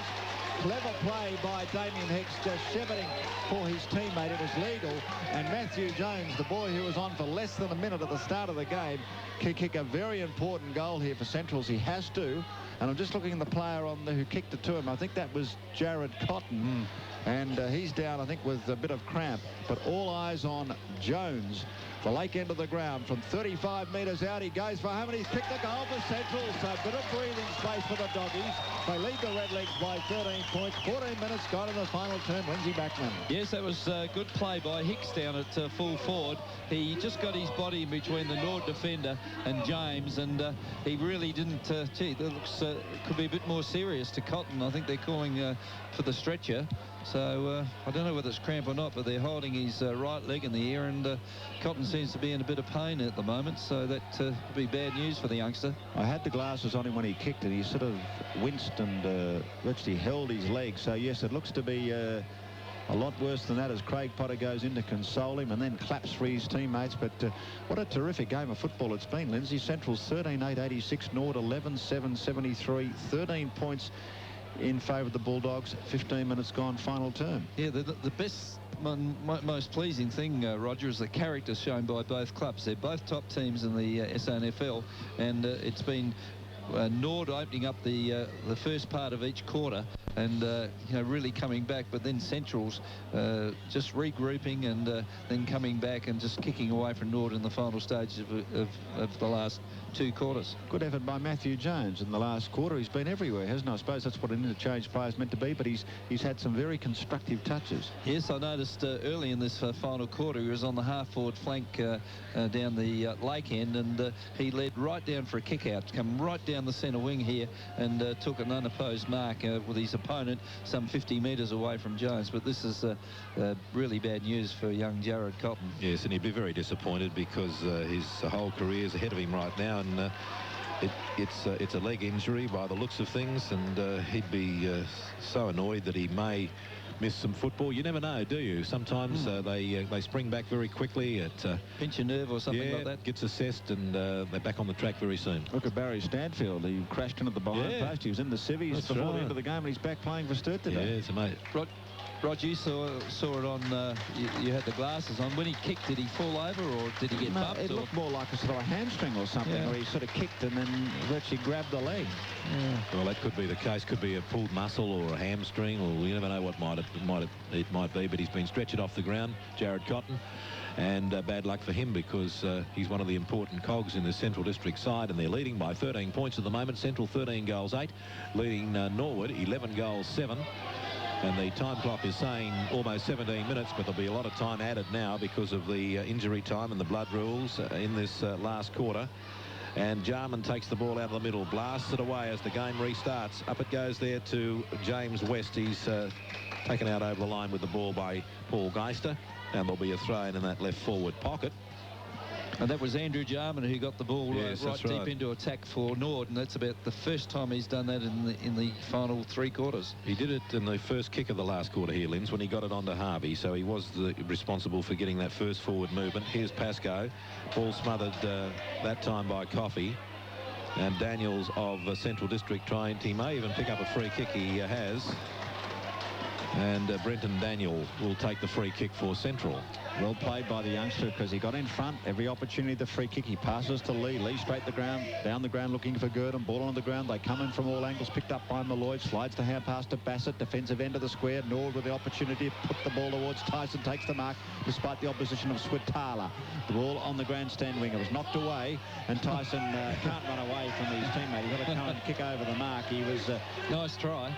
Why not try? But it wasn't there, and the umpire right on the spot says kick over the mark on the grandstand wing. A high ball towards the 50-metre line for Norwood. They need a goal. They're down by 13 points almost for Eastall. Ball on the ground. That's where Lee is. Tackled by Malloy. Bounces the ball at half forward for Norwood. They trail Centrals by 13 points at the 18-minute mark of the final term. John Roman. At the Prospect Oval, it's Sturt by 15 points, 9-7-61 over North, 6-10-46. They've played 25 minutes into the last quarter. And at the Adelaide Oval, it's still fairly close too. Glenelg 11-8-74. They're hanging in there by 2 points over Port Adelaide, who have kicked 9 goals, 72 points. And the last report we had from the Woodville Oval, West Adelaide were leading the Eagles by 7 points. Back to Football Park, where Central District coming away out of defence. The ball is being kicked down to the wing grandstand side. Bowman's up there with Lockwood. The ball hits the deck. Players on top. The umpire comes in and will take a bounce. So 13-point lead here to Central District. They're hanging on as we head for the 19-minute mark in the last quarter. Earlier today in the AFL, Collingwood beat the Bombers by 10 points. St Kilda defeated Freo by 13 points, and Geelong beat Carlton by 28 points. More AFL tonight when Port Power play Brisbane at the Gabba. The ball comes out of the pack. Hand pass comes to Steinburner. Steinburner goes to midfield. Chopped out though by Clements of Norwood. Good overhead mark. He had opposition, but took the mark, did Troy Clements. Sends the ball out wide. Jarman's out there. With him is his shadow in Potter. Jarman takes the mark. Falls over, looking for a 25-metre penalty. It's not there. Andrew Jarman to take the kick around about 75 metres from the southern goal. Up he goes into the goal square. Clements knocks the ball to the side of the pack like a ruckman. Out comes Harvey. Ball taken here by Smart of Norwood. The kick is high into the forward pocket. It goes West. Got rid of his opponent. And a good hip and shoulder. And he's taken a very fine mark, James West.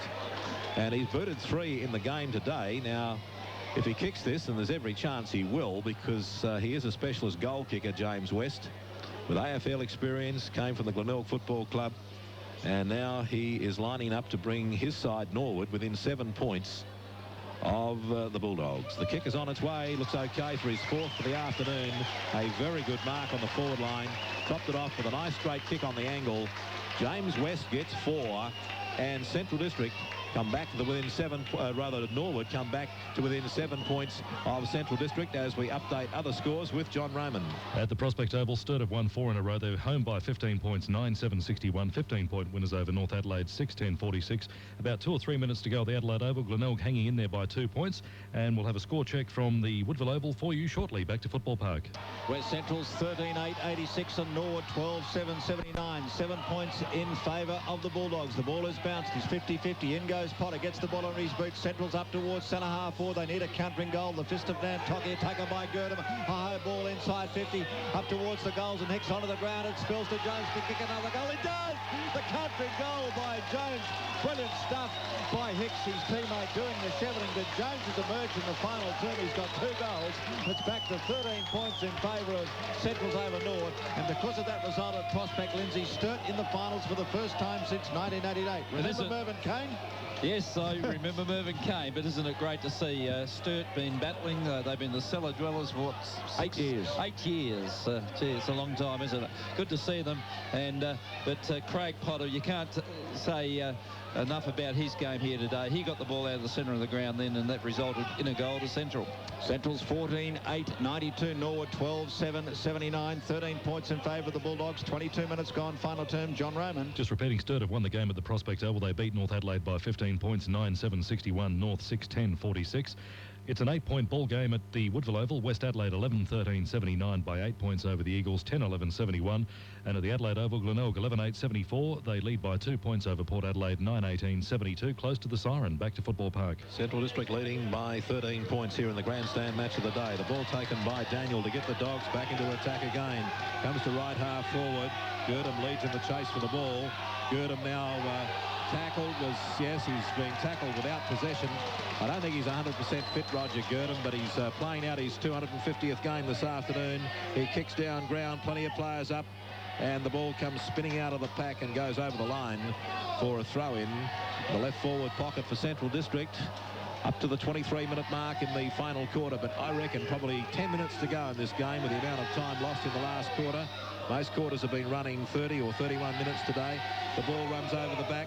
Taken now by Chambers. Chambers kick now going up into that right forward pocket. There's nobody home for Central District, but the umpire will give a free off the ball, and Craig Potter is the man that'll take the kick for Central District.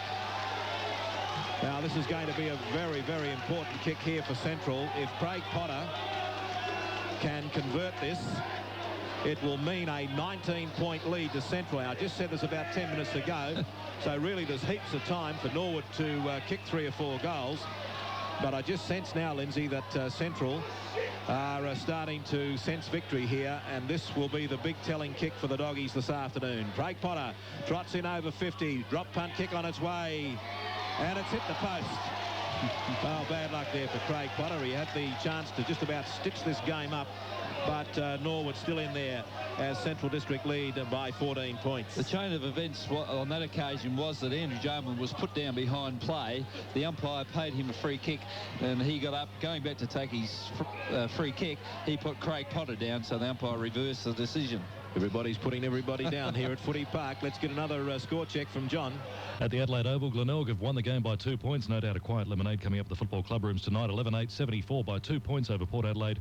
9-18-72. It's an 8-point ball game at Woodville. We'll have a full-time score shortly. West over the Eagles by 8 points at the moment. Sturt have won the game by 15 points over North at the Prospect Oval. Other details shortly. Well, what an interesting round 20 of the SANFL. The ball was Steinburn. A strong tackle coming from Norwood, almost holding the ball. In goes Obst. Obst wheels away at half-back. Norwood down by 14 points. Go towards centre half forward. Malloy's the target. Almost arches the body. Ball socket forward by Norwood. Good play coming from Smart. Shepherds for Tyson. Tyson inside 50 needs to kick a goal. It's a great kick from Tyson. Who's got the legs. Yes! It's a goal by Tyson. Not a match winger, but it brings them in within 8 points and still plenty of time. Probably 5 minutes to go. 25 minutes gone in the final term, but we've had lots of injury time. And Central's 14-9-93. Norwood 13-7-85. And nothing better in football to see someone swoop from wing to half forward, Lindsay, and cap it with a goal. He's a beautifully balanced player, Tyson, a great finisher, and that was no exception. But when you think of the injury time, we've had the blood rule with West and Jared Cotton being stretched off. So there'll probably be at least 10 minutes to go, I'd say. Yep. Well, yes, there could be. It's although we're almost the 26-minute mark. It'll be the longest quarter in history, if that's the case. But anyway, the ball's on the half-forward line. 8 points the difference. Still time for Norwood to win. Perhaps 6 minutes to go. Yeah, that's better. Well, I'm looking for a Norwood victory because I haven't picked a winner in the SANFL today. I've had 3 losers and I've picked Norwood as well. Well, they've got to kick 2 goals to win it. They could do that. They're very capable of doing that, aren't they, Norwood? They've got the ball on their half-forward line. Coffey tries to knock it away. Eastor tries to kick it off the ground. The ball comes bouncing back to a danger man, Harvey, who thumps it up into the teeth of goal. Plenty of players up. The ball is knocked through. That was punched through away from the pack. Another minor score goes on the board to Norwood. And they trail by 7 points. So, again, Central are in this position of hanging on by 1 goal, 1 at the moment. 14-9 for Central District, 13 goals, 8 for Norwood. 27-minute mark in the final quarter. Let's update some more scores with John.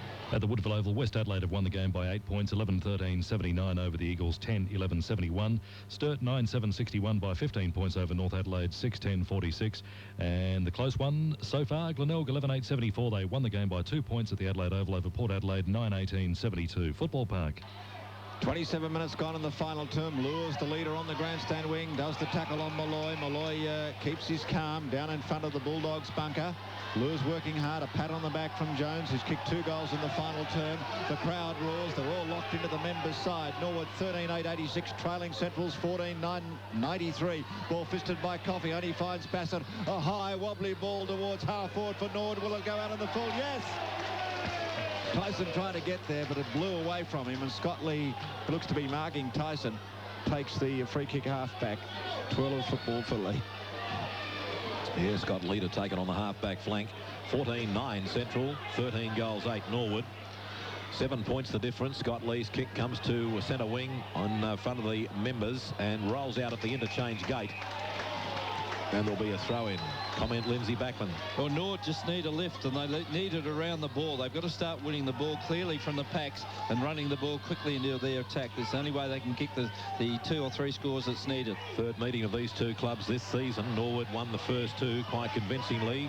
Central District realise that they're hanging on grimly to this 7-point lead as that time clock ticks away. 28-minute mark, final quarter. Some of the Central's players look particularly tired. Steinberner getting up with a touch of the cramp. Boundary throw in, grandstand wing they fly. Big pack of players, looks to be Norwood, spills to Wops, drops the ball, in goes Chambers, in goes Dan Tocky. A big pack of players on the grandstand wing, and Central's ever grateful as Ops just slipped at the crucial moment. It really was just running at full tilt, and the ball angled away from him, and Central's force a bounce on the grandstand wing. Was an opportunity lost for Norwood on that occasion. I just said they need a fast break away from this packs, and they had it, but Ops just overran the ball. Central's lead Norwood by 7 points. Eastor pulls Coffey off the ball. Soccer from Hulme, he just jams the ball up towards half forward, close to the boundary line. Chambers has got front position, pursued by Fleming. Chambers will be quite happy to have the ball over the boundary line. Left half forward, northern end of the ground. Central's 14-9-93, Norwood 13-8-86. 7 points in favour of the Bulldogs. Can they give Norwood their 3rd loss of the season?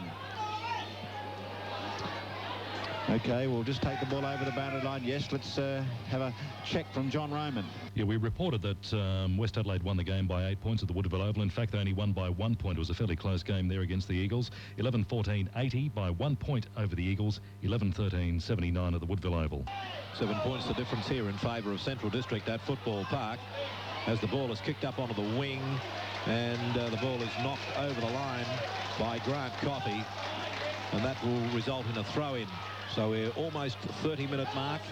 I reckon there's about 3 minutes to go because there was a fair bit of time lost during this quarter with the blood rules and also the injury to Jared Cotton, who was stretchered off. 14-9 plays 13-8 with Central leading. That is a 7-point lead to Central. And you can see the tactics of Central District now, Malcolm. They are just closing the play up. Whenever a Norwood player gets the ball, 3 or 4 Central players are there to close him down and force another bounce down. Well, they're looking for their 12th win of the season now, and Port have been defeated today, so that'll put them in front of Port. They'll go to 24 points. Port will stay on 23 points.